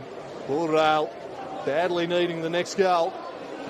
Not sure what's happening at the SCG, but Carlton's off to a flyer up there too. Keep a little side eye on that, Andrew. Yeah, I'm sure you'll be keeping more than one eye on that one. No, I'm very present here, mate. Don't worry. There's Phillips won it down. Flip back over the top to Holmes. Holmes launching it long. Revolt. Oh, well done, Taney. Suki gets a fist in. Revolt was about to snavel that one up, but Suki leant back. Got it away from him. He was about to swallow that. It's been good at Holmes. It's a big challenge for him coming up against Andrew Phillips, but backed himself to take off a couple of times. As you can see him now, well, you probably can't on the broadcast, but setting himself up back, a kick behind play, ready to get himself into the action. So it'll be Holmes up against Phillips this one. Phillips slaps it down. Green first to the football. Handball out of play.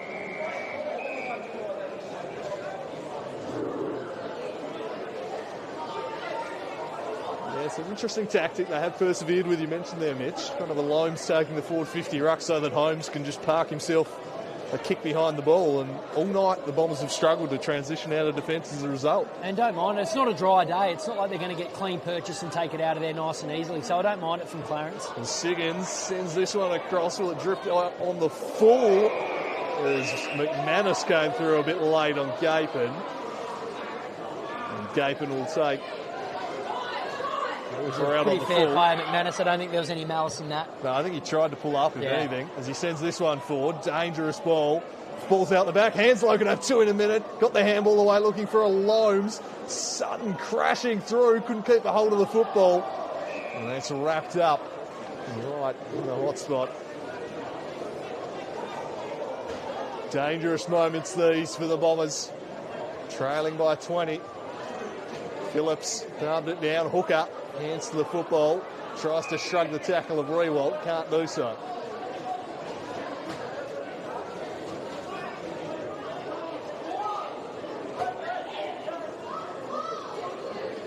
Try clears them out. Slapped back there, Preshaw with a snap. Has he got the journey? Oh, drifting back, that's a wonderful mark. Preshaw to Preshaw. Jack snaps and Ollie takes a great mark in the square. Yeah, great mark. It wasn't just a loose chest mark too. Really surrounded the footy, made sure he was going to pluck that. Flew with courage, and his reward is another goal, and it's Clarence by 26 points. They're looking good here, the Roos. They beat the Bombers back in round one, and they are well en route to a repeat effort here tonight. Yeah, as we said, as we were talking a moment ago before we had that stoppage, I like that from Clarence, allowing Phillips to go with lightly. What am I trying to say, Andrew? Up against someone that's well shorter than him, because it gives him that advantage. And as I said, if it was a dry day, Lauderdale are going to clear it out of there. But in these conditions, it's contested footy. Clarence are all over them at the moment in their forward 50. Great pressure, so it's not an advantage at all. Yeah, great coaching from Pete Ryan as we go back to the middle. Phillips, is that cold? I can't speak. Wins that one down. The Bombers trying to work it forward. Hooker manufactures a kick. Around the corner goes McManus. Blackburn couldn't reel it in. Charging through with speed there. It was Riley Hooker. McManus drifts in. Umpire calls play on. McManus goes again, gives it to Christensen. Squaring ball. The numbers favour the Roos. And doing the job at both ends of the park is Ollie Preshaw. And quite notable too, the only man to put a long sleeve on at half-time was Michael Blackburn. So that's got to be noted as well. Very much a night for the sleeves, as losing his footing was Fisher. Fell out the back to Gapin. Gapin back to Fisher, just palmed it clear. And they work it up the line. McGuinness from the side takes the intercepting mark. So Josh McGuinness, only a good user by a foot, opts to hand this one off to a hooker. Hooker just had to shape with the right. Allowed in Ollie Preshaw. Walsh won it away. And that's locked up. Half forward for Lauderdale. One of the good traits for Clarence too, defender there, Ollie Preshaw, went up for the contest, but they just spring up. Nice ability to be able to just spring up quick to your feet and assist the next contest. Phillips wins it down towards Fletcher Hooker. Walsh couldn't get the kick away, goes back for it. Scoop the handball to Franklin. Franklin skews one off the side of the boot and Wiley intercepts. Fired off the handball to Cox. Cox turns it over. A great kick from Cox. Hooker and 2 to beat. Does enough. So Campbell Hooker now. Wastes no time. Drives them inside 50. Dangerous ball in the lane direction. He was just caught behind. Again, Preshaw getting back to help out the defence.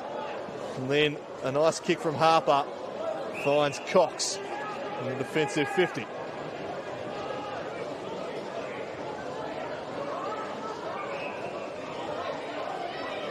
Cox kicks to the contest.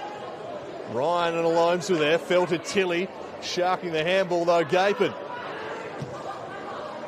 Now driving them forward was Goulsboom. Kopropny, to Green. His opposite number, Shaw, happy to see it out of play. And Sam Siggins re-enters the fray, having had a spell. Immediately nominates for this ruck contest.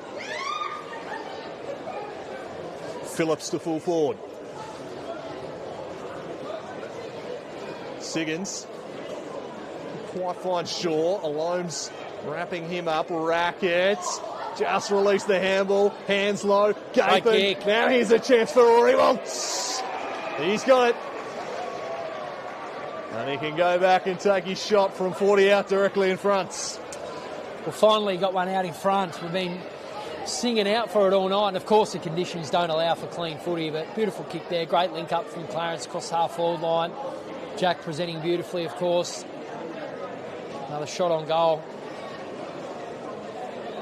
Some great pressure from Dolliver there, forcing the turnover. So Rewell sends it on its way. And it's good. Jack has his second of the evening. And the Roos are out by 32 points. It's a sizable advantage. And they will take some catching from here. Yeah, it's an alarming margin now, isn't it? Starting to sort of slip away from Lauderdale a little bit. And it's all down to the pressure from Clarence. They are everywhere at the moment. They're all over Lauderdale. And their skills have been nice and clean in these conditions and probably handling it a little bit better. Yeah, I'd agree with that. It's been pretty dominant. The scoring shots do tell quite a story. 17-5. Pretty emphatic stuff. Could even be further ahead as we just wait for Keegan Wiley to sneak into the back six. Things restart. Siggins works his way through. Tilly. Phillips gone forward. He's just parked himself deep forward while Siggins has a run in the ruck. Flipped up. Getting his kick away was Glover. Found Hanslow. Hanslow driving it. Just worked on cleverly down towards Alomes. Some smart stuff that. The clear and kicker hurried one back into dispute. Shaw under pressure from Preshaw. They can't lock it in. Falls the way of Green. Green squares it back up, trying to draw the high contact and doing so. It's Dolliver, I think.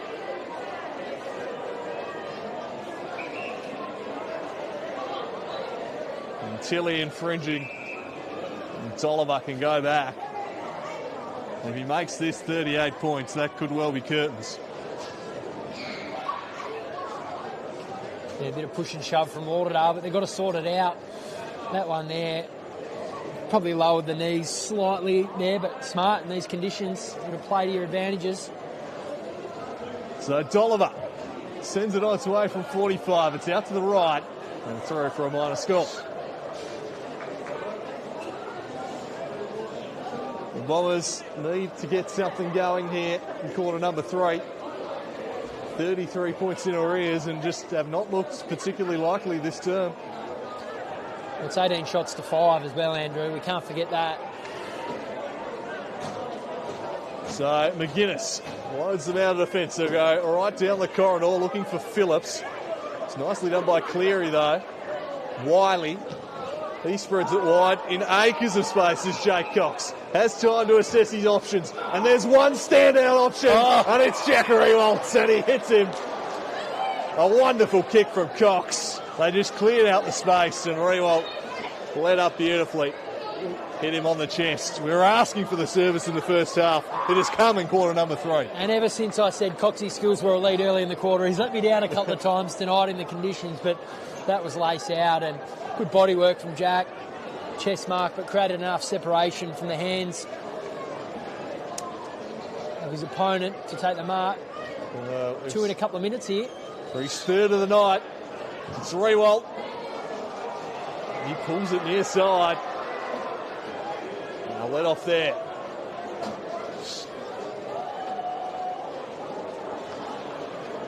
.34 points is Poland. The rain looking more and more like snow as the night goes on. It is getting colder and colder as Poland launches this one to the wing. Play on, says the umpire. Walsh applying some pressure. Cox to turn out of trouble.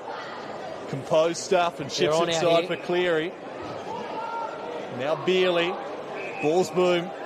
Will be the next option in the switch. Just do a good job to force him wide. Tilly applying the pressure. Green now with shorter beat. Green just paddles it in front of himself. Clever stuff. Preshaw couldn't take it cleanly. Swung the leg at it as he was going out of play. Fortunately, everyone's going to be okay and it'll be tossed in. Yeah, again, no malice. Just going for the football. Going hard at the ball, which we all, of course, love to see. Siggins paddled down, couldn't quite find Gridley. Preshaw goes in, he flicked a handball out. Walsh flying the tackle, and they lock it in.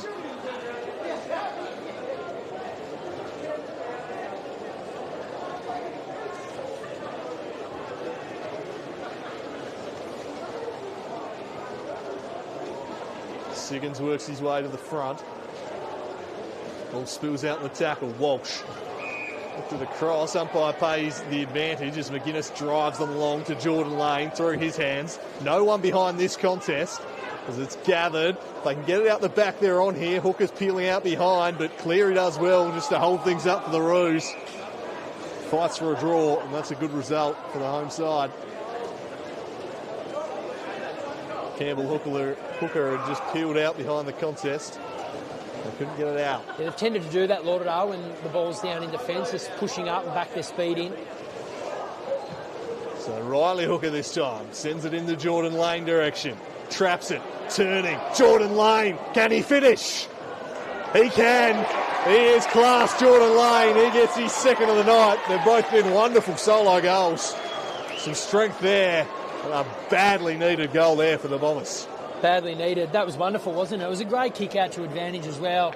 A big man needs a little bit of space in these conditions, but he oohed and ahed, went around a couple, and a great finish. He's been all class when he's got his hands on the footy tonight, as he said. Basically worked through 3 Clarence players there on the replay. And the coach, Alan Christensen, pretty happy with it in the goal square. They needed that. He's got 2 goals, Lane. Certainly not the ideal conditions for the big man.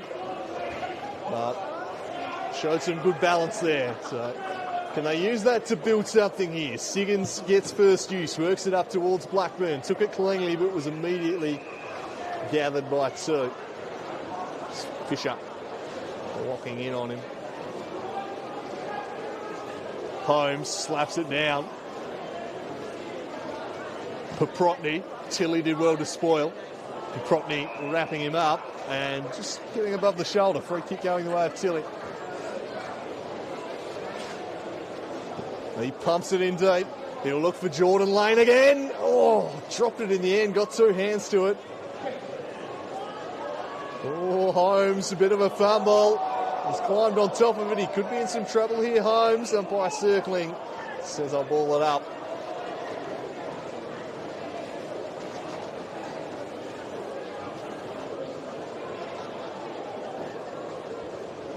Lane slaps it down, but only Clarence numbers at the fall of the footy. Check side out. Kick favours Suki. Holmes did well just to get a hand in there. Spilt though the way of Banks. He gave it to Suki, sends in a wonderful kick to Hooker, played on a bit too quickly and puts it out of bounds on the full. Yeah, great body work there, wasn't it? Just didn't need to play on. No, didn't need to play on. Lack of conversation around him from his teammates, if you can blame it on that. But they're getting numbers for the footy now, Lauderdale. Just in this last 2 or 3 minutes, the passage of play has been all them. First to the footy, drawing the free kicks, giving their forwards this chance. Just got to lock it in now. Got to score. Yeah, they didn't quite make the distance, so the ball in gives them a chance to set up here. Lane against Holmes. Players fighting for it. Lane went in, slipped out of his hands. Blackburn somehow getting a kick out of there. Hooker in the square. Again, he's played on. And he's just snuck it through for a goal. I don't know what he was thinking. Took the mark in the square. Tried a high-pressure kick. He gets the goal, and they're back within 22 points. Someone's in his head saying, touch, play on. That's what's happening. He thinks that everything he marks at the moment has been touched. And that was lucky there. That almost took a coat of the paint on the post as well. Great mark as we look at the replay. Essentially 1-on-2. He's in a hurry, but they do need to get a wriggle on, so we don't blame him. Well, they're certainly not wasting seconds, so you can't be accused of that. But a good goal from Campbell Hooker and a couple of good marks from him in the last few moments.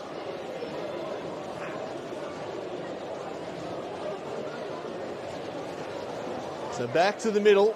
Consecutive goals for the Bombers. Can they continue to make some inroads here in quarter three? Walsh scrapping away for it. The rain getting heavier and heavier. Make goal scoring very tough. Yeah, they're hard in and unders. Walsh, Franklin, they're going to be important now. They're going to really look to turn on to get that first Zeus out of the middle. Holmes getting the better of Phillips, then tried to duck under the Siggins tackle and gets a high contact free kick.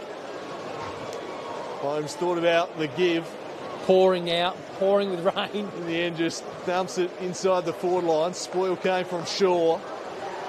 Holmes tracking this one, but the line beats them. Not going to go as far as Monsoonal, Andrew, but it's not far off. It's approaching it. It's approaching it. There'll be a warning here soon. It is coming down. And you'd fancy that suits Clarence Yeah, with a 22-point lead just fine. Absolutely. Bring it down, I reckon the Roos supporters are saying. Goal scoring only going to get more difficult. Especially when your key weapons to score goals are the Giants like Siggins and Lane. Here's Phillips in the ruck. He just launches it high into the sky. Oh, he can take the mark. McManus won't quite get there. Good courage from a couple of Lauderdale players there. Ball had snow on it. They were only eyes for it.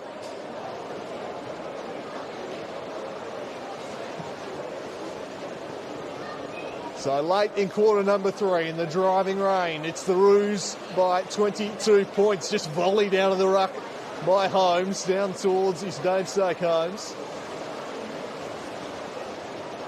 And across the line goes Sutton. All trapped on that far side of the ground at the moment. Something just made me think I've been calling Holmes Alones a couple of times tonight, so if anyone's listening, I do apologise. I may not have. There will be Noah Holmes in the ruck here against Phillips. So that one is one down. Siggins working his way through the contest, but again, boundary line just attracting the football at the minute. Very hard for anyone to take clean possession in this weather.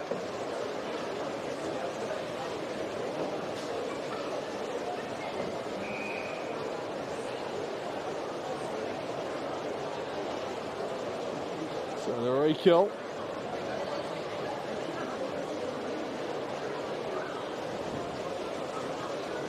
Here we go again. The ruck decisively just cleared off the deck up towards Christensen. The umpire says the intent was to find Christensen. He took a little while there, the umpire, but wouldn't have been a great call in my view. Just get it forward at the moment. So I think you need to take the conditions into account a little bit. The intent was just clear the area. Find the boundary line. Anyway, Holmes again just opting to volley it out of the ruck. It's working. Again, James Holmes on the end of it. And again, the boundary line wins out. Rinse and repeat at the moment. Clarence with a fairly handy break, and as conditions continue to get worse and worse. Deteriorating, Andrew. Yeah, that lead is looking larger and larger despite the Bombers making some inroads. This one comes out the back of the stoppage. Just a rolling maul at the moment. Now Clarence a chance to send it forward. Holmes the target here. Poland defended it nicely. And across the line it goes for another ball in. Trying to buy the free kick there, but umpire not having it.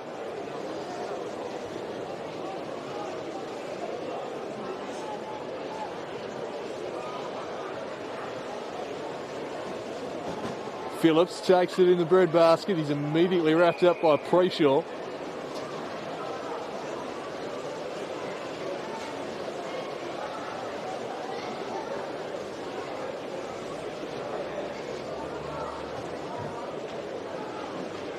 Slapped down, ball cleared away into the middle of the ground. Driving ball in the Rewalt direction. He takes the front spot. Martin gets a hand in there. Fell to Poland. He whacks it clear. Hooker in a one-on-one with Harper. Spills out behind the pair of them. McManus goes in hard on Harper, and the free kick will go the way of Blake Harper. Yeah, it was smart then. He knew he was going to draw the contact. Took the footy, dropped the knees, but did it beautifully. As we've said, play to your advantages in these types of conditions. A couple of times pulled off that move here in the third term. This one's driven down the line. Gridley couldn't quite mark. Got to the outside. Banks gave the handball to Siggins. He spirals one up towards half forward. Bit of a chaos ball. How will it bounce? Howard spiked it clear. Hooker applying some pressure there, but just held on a little too long to James Glover, and he'll be the recipient of the free. Yeah, it was a tricky one. Had to be paid, but didn't fully take possession of the ball and was certainly dragged away from it. Glover spears it to Tyson Hanslow, who's happy just to steady things. A slow play it in the shadows of three-quarter time. He heads wide. Holmes and Preshaw from behind, juggling on the third attempt, not paid the mark. Umpire will toss it up. Said there were multiple hands in it.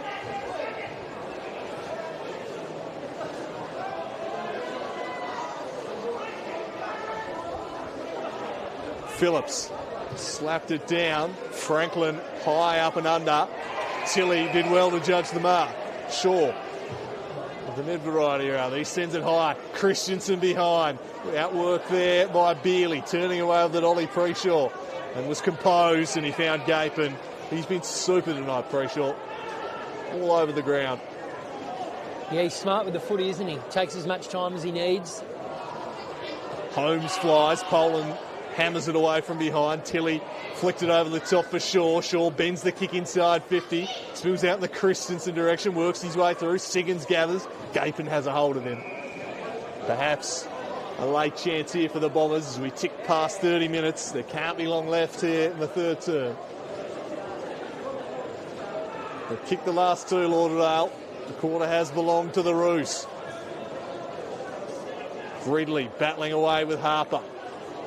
Gridley released it, but the Roos come away with it, and there is the siren. Lauderdale fought back in the final 10 minutes of the term, but Clarence did the damage in that first 20 minutes. They've blown the game open, and they'll head into the final term with a 22-point lead. Yeah, absolutely. As he said, the quarter belonged to Clarence, but Lauderdale certainly had a few moments there, and they had the moments when they were first to the footy in these conditions. You draw free kicks, you've got to get your hands on it first. And they certainly did that for patches of that quarter. But unfortunately, as you said, fortunately for Clarence, they did it for most of the period of the time. Put themselves in the box seat, that's for sure. Rewalt grabbing his second of the night in that quarter. Could have had a third and put the game beyond doubt. They missed a couple of chances there. Lauderdale were able to get the last 2 goals of the term to give themselves just a glimmer heading into the final term, but a mountain to climb for them in the driving rain in the final term. We'll be back shortly with that final term for you at three-quarter time. It's Clarence 7-12-54 leading Lauderdale 5-2-32.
I just worry when you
Hang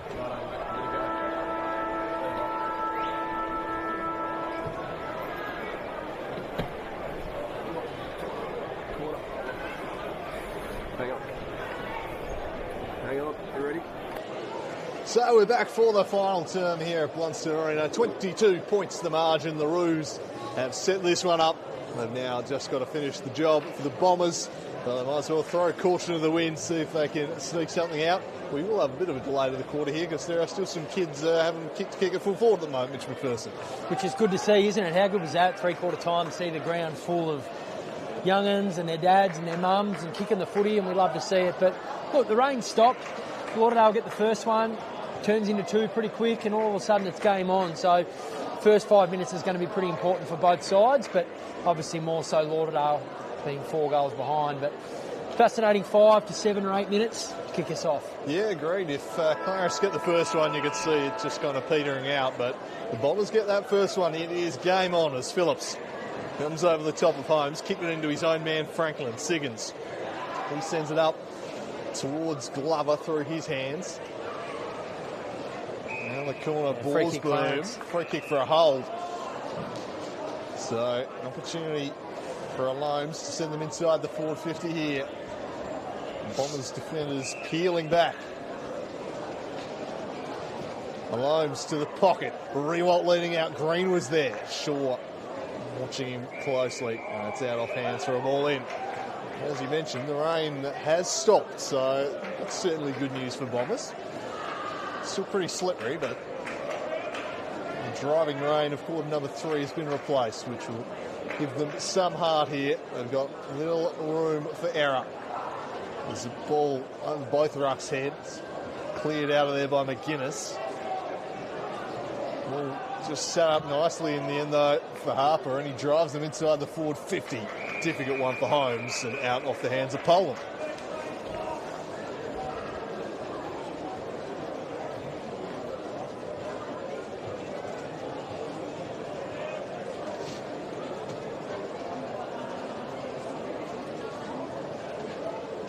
Phillips and Ryan again over both rucks' heads. Tackle laid by Gridley. Crowds hung around, which is pretty good, Andrew. It's not too bad still outside here. Obviously inside be a lot nicer than out here, but a few still braving it for a pretty good game of footy. Yeah, the members in Century Room's looking pretty packed here tonight. Be busy after, won't it? Definitely the places to be. As this one's flicked to the outside for Poland. It was charged down. Again, great work. Applying pressure again. Preshaw just doing the hard yards for his side. Well, they'd know, Clarence, when they important. Just shut the game down 5-7 minutes. Keep the ball in there. Don't let it out. It's going to take that belief away from Lauderdale early in the final term. If they kick the first one, it might just snuff out that hope, as that one went off the side of Ryan's boot. Poland wants the boundary line and finds it. So they held firm in the opening moments of the second quarter under a lot of pressure. Lauderdale, the first 10 minutes there, they were able to repel. They need to dig deep once more here. Third quarter of the game, we got away from them. One down. Clearing kick high towards a contest. Spiked from behind by Cleary. Tilly just goes off the deck. Shaw happy to see it out of play.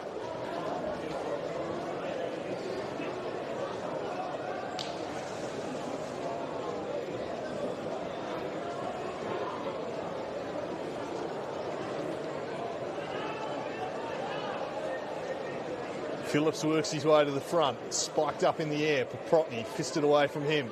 Holmes gets it, slaps it on the boot, looking for Holmes. Unable to take it was James Holmes. Kept a hold of it though, got back to his feet. Squaring ball towards Alomes, couldn't quite bring it down. Alomes weaving one way then the other. Across to Paprotny. He straightens up and across the shoulder. It's a goal for Paprotny. And it's 28 points.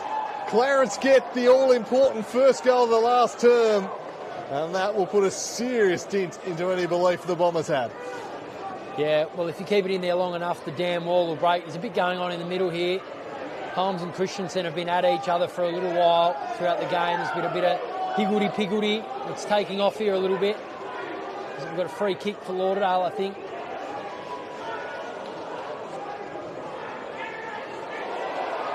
It's going to be reversed now. Hooker has just slung Howard to the ground, and after they were going to get a free kick, it'll now go the other way. And who would have thought Jack Rewalt down for an assist now after that handball? So, well done to Jack. He's having a pretty good night now. He is, as this one's cleared away by McGuinness. Oh, Phillips with the knee crunching in there.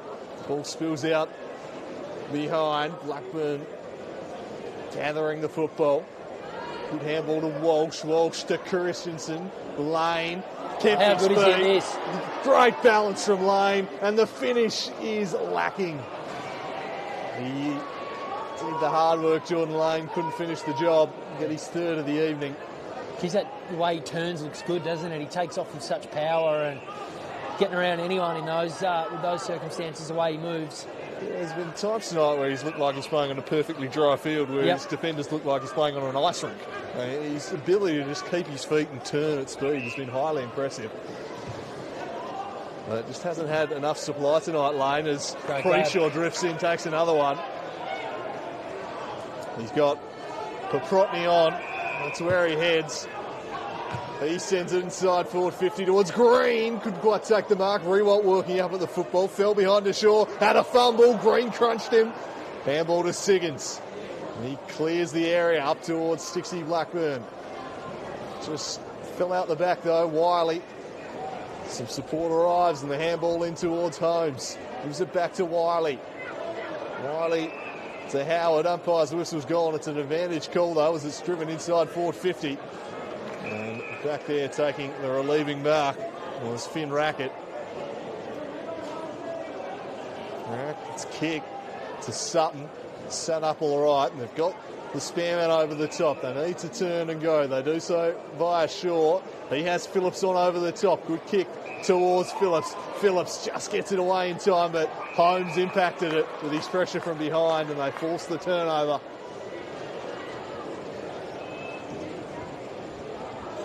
And that one's smashed over the line for a ball in.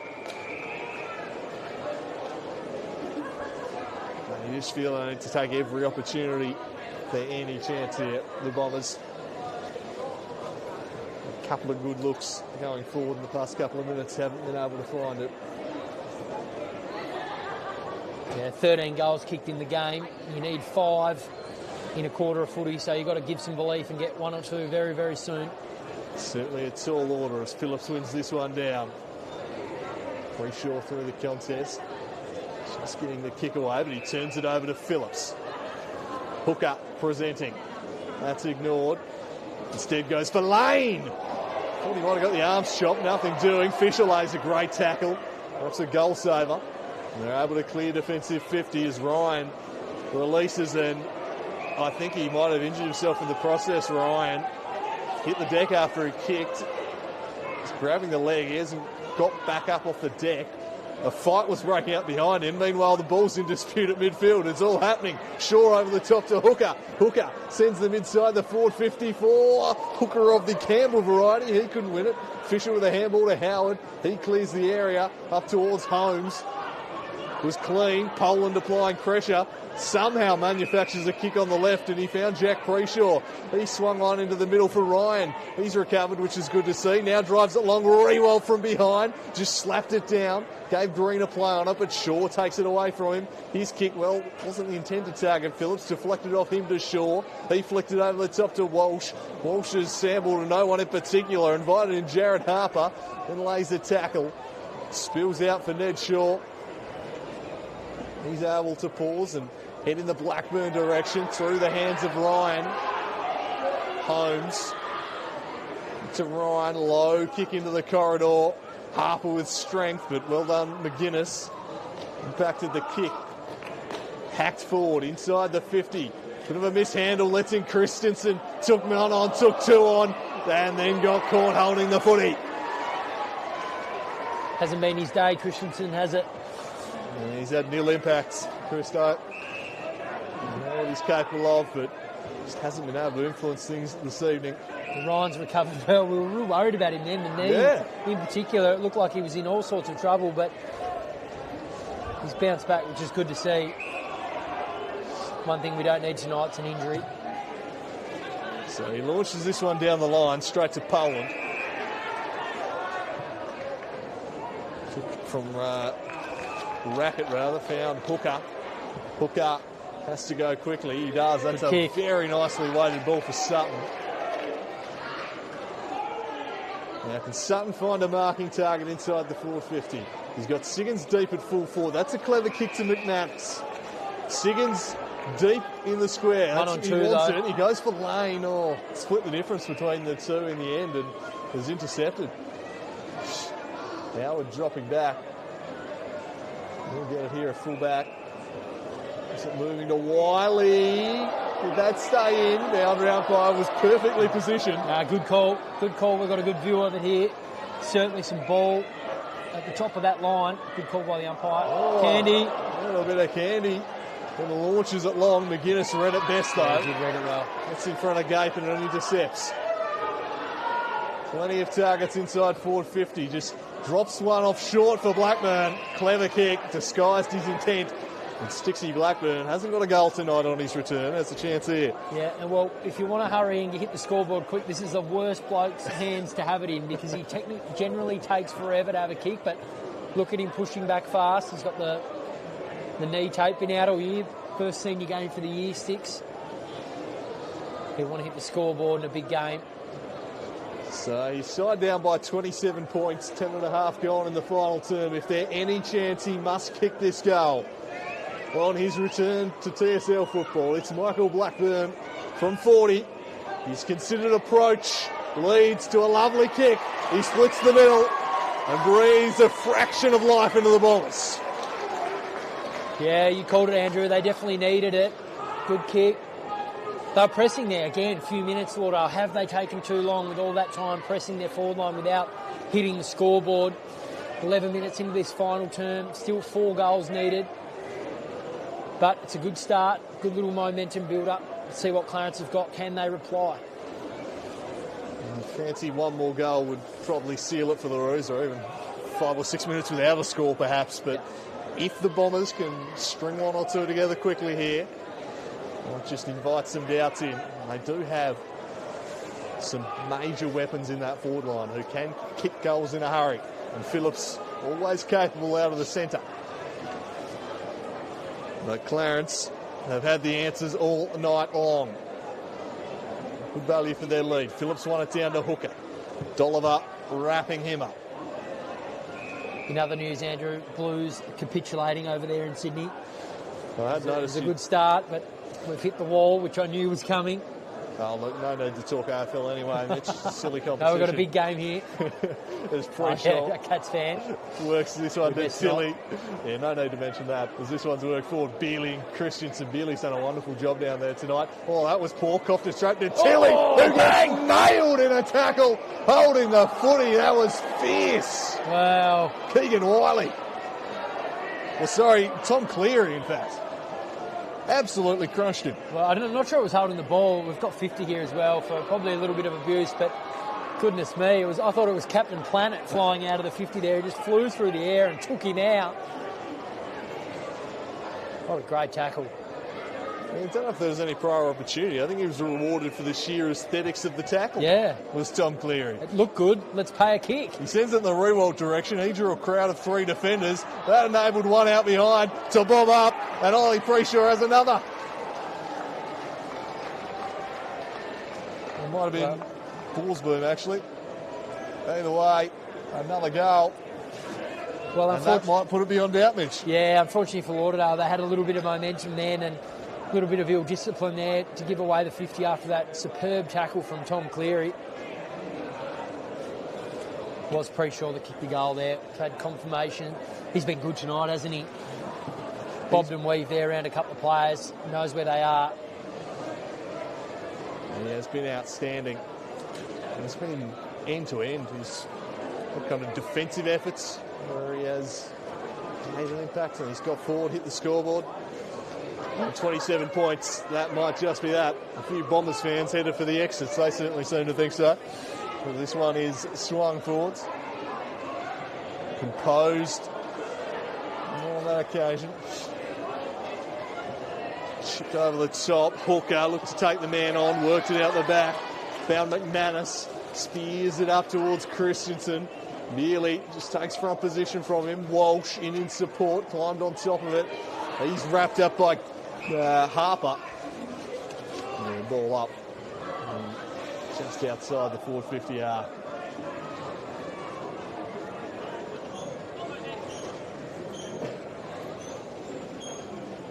Phillips palms it over the top.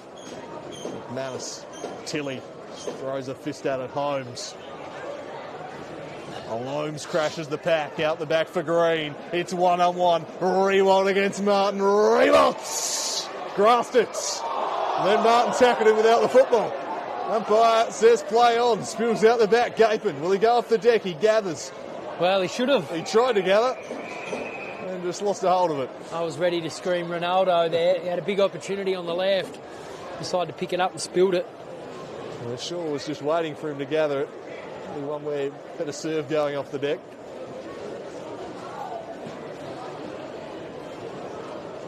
Well, 27 points to the Roos. Surely done enough at this stage. Rewalt. Corral to the line.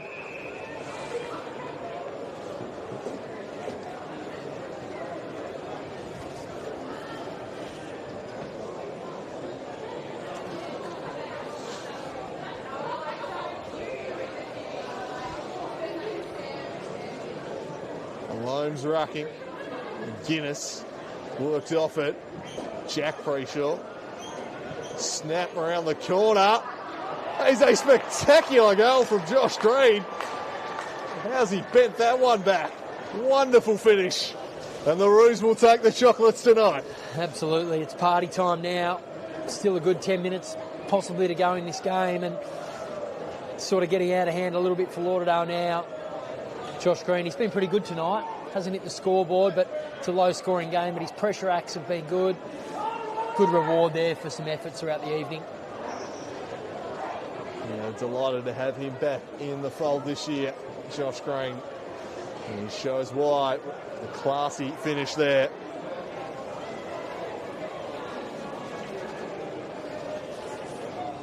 And Clarence going to get another big win over Lauderdale.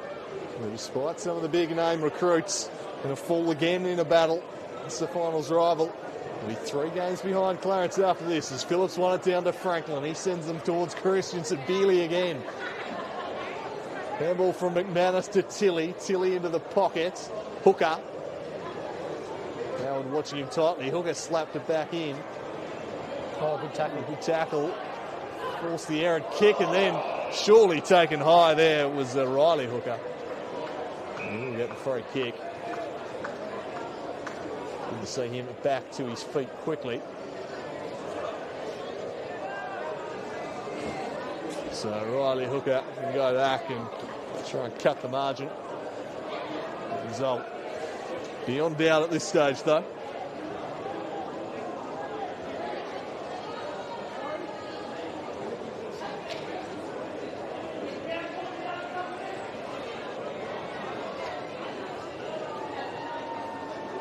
So no real hurry now is Hooker. And he just hangs it near side. Minor score only.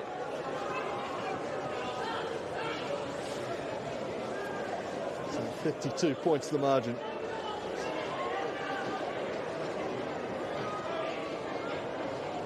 Wiley chipping short.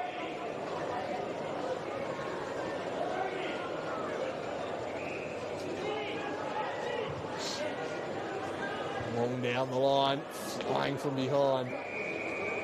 Off hands and out of play.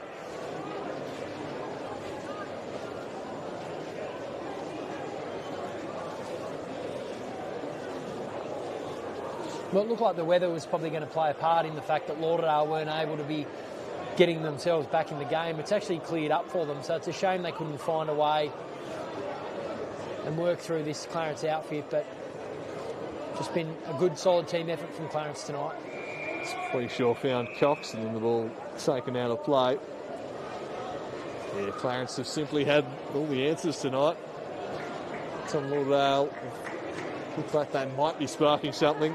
Clarence have had a pretty quick response. They've been outstanding once again, the Roos. Looming as perhaps the biggest threat to the Northern Bombers this year. A hold paid, and Jordan Lane will be the recipient of the free. He's done his part tonight. Try and find his third.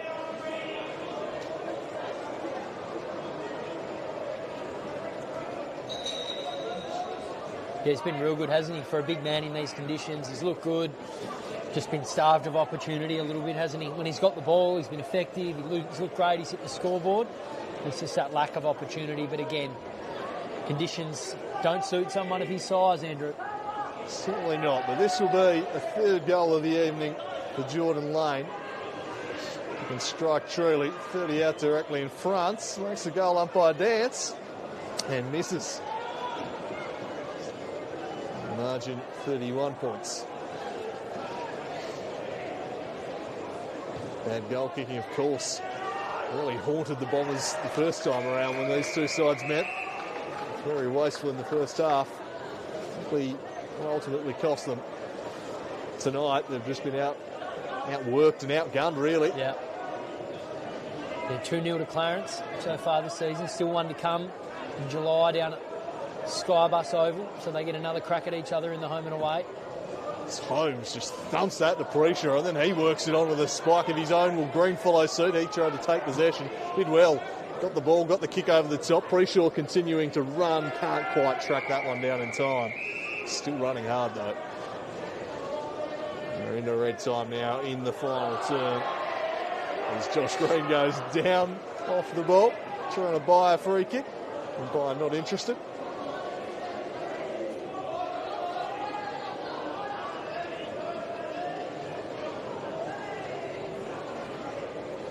Back into play. Phillips paddles towards the line. Just eludes Siggins. A very good night, really, for the Clarence Football Club. Good crowd. We made plenty of money, I'd imagine, from that. Going to get the win. Rewalt comes back, kicks a couple. Over a fiercely disliked rival, we'll say that much. Yeah. And, just a great occasion for the Clarence Football Club here tonight.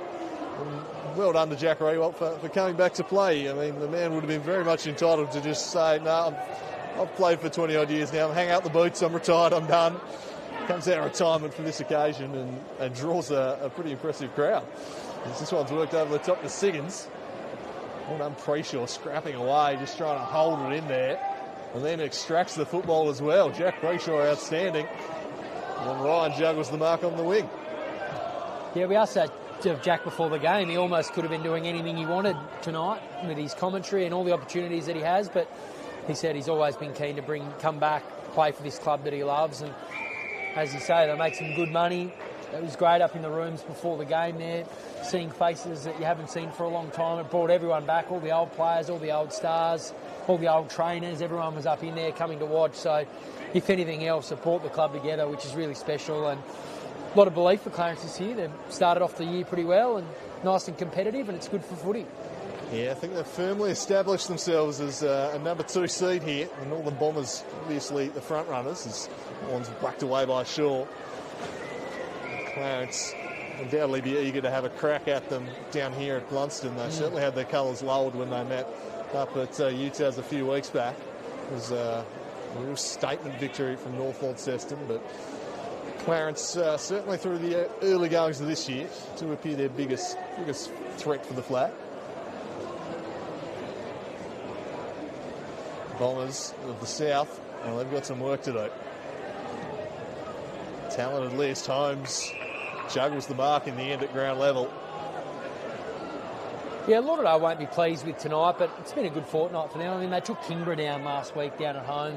I know they had Mitch Robinson and a big build-up for the club, much like Clarence tonight with Jack, but I think they'll still take a lot of confidence, and we've been speaking about that too. It hasn't been a lot of games that all their stars have been able to come and play together. Boss got out tonight. There's some players still missing from this lineup, and when they get them all together, they're going to be a formidable team, no doubt, pushing towards the back end of the year. So James Holmes going to load up from the Painter 50. He wheels out to the right, sends it to the square, smashed over the line by Phillips.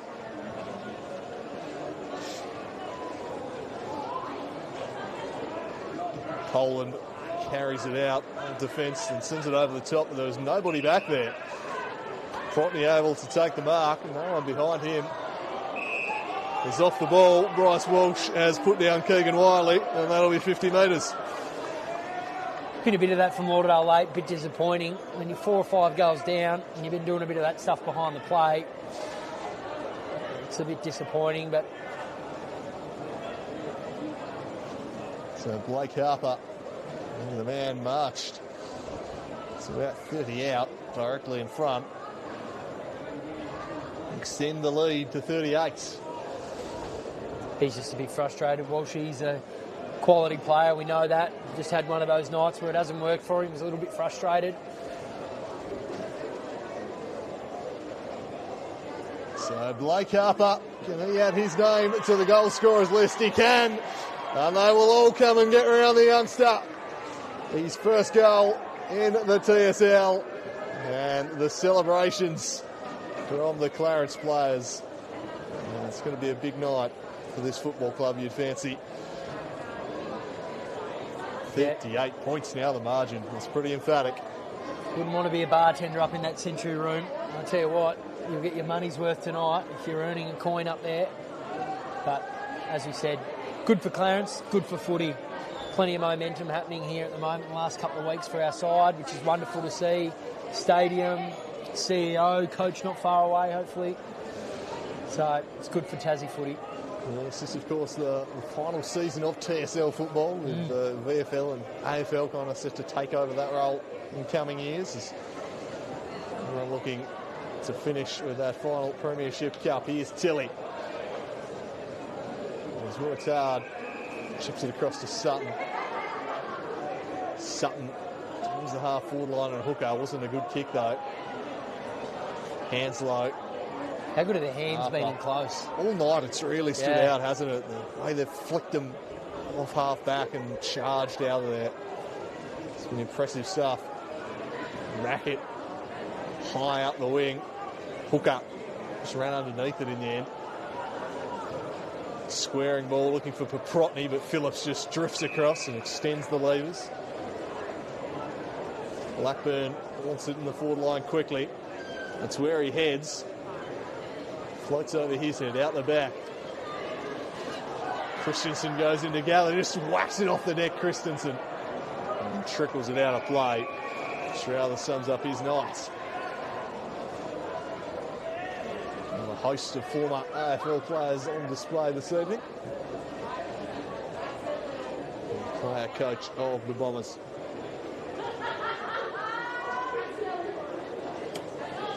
So Siggins can take that one cleanly. Bealey got a hand in there. Wiley. And the clear and kick. Franklin almost brought it down. McGuinness missed his boot. Franklin goes back in, sends a high ball deep forward. Off hands. Might fall for Siggins. He's wrapped up by Bealey. Tackle lingered. Bealey gets boots the ball. Decisively clear the area. Hooker goes back in. Tucked underneath Dolliver. Then Franklin slaps it deep forward, but Park back there was Holmes, had a fumble. That let in Christensen. Just got rid of it in time, and then a pressured kick drifts out on the full.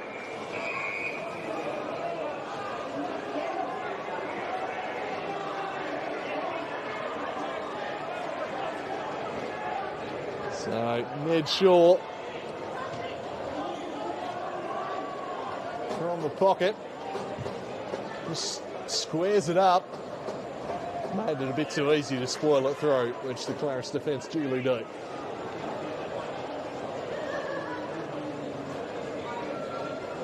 Phillips there wanted it top of the square. He jogged back out to his position, giving some feedback that that's where he wanted it. Good to still see giving some instruction late in the game. The experience for this Lauderdale team having him there, wonderful, no doubt.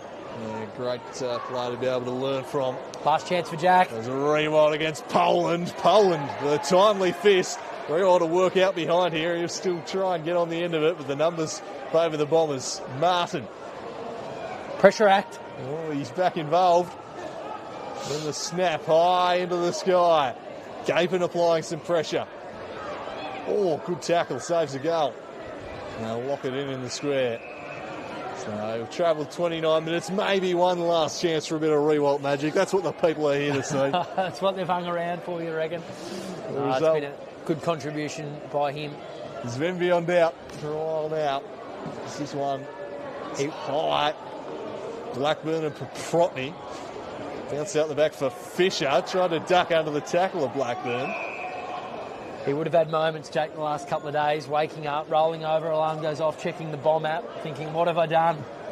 What on earth am I doing heading down there with snow to 400 metres, night game?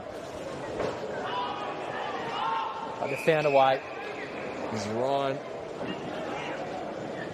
takes the mark.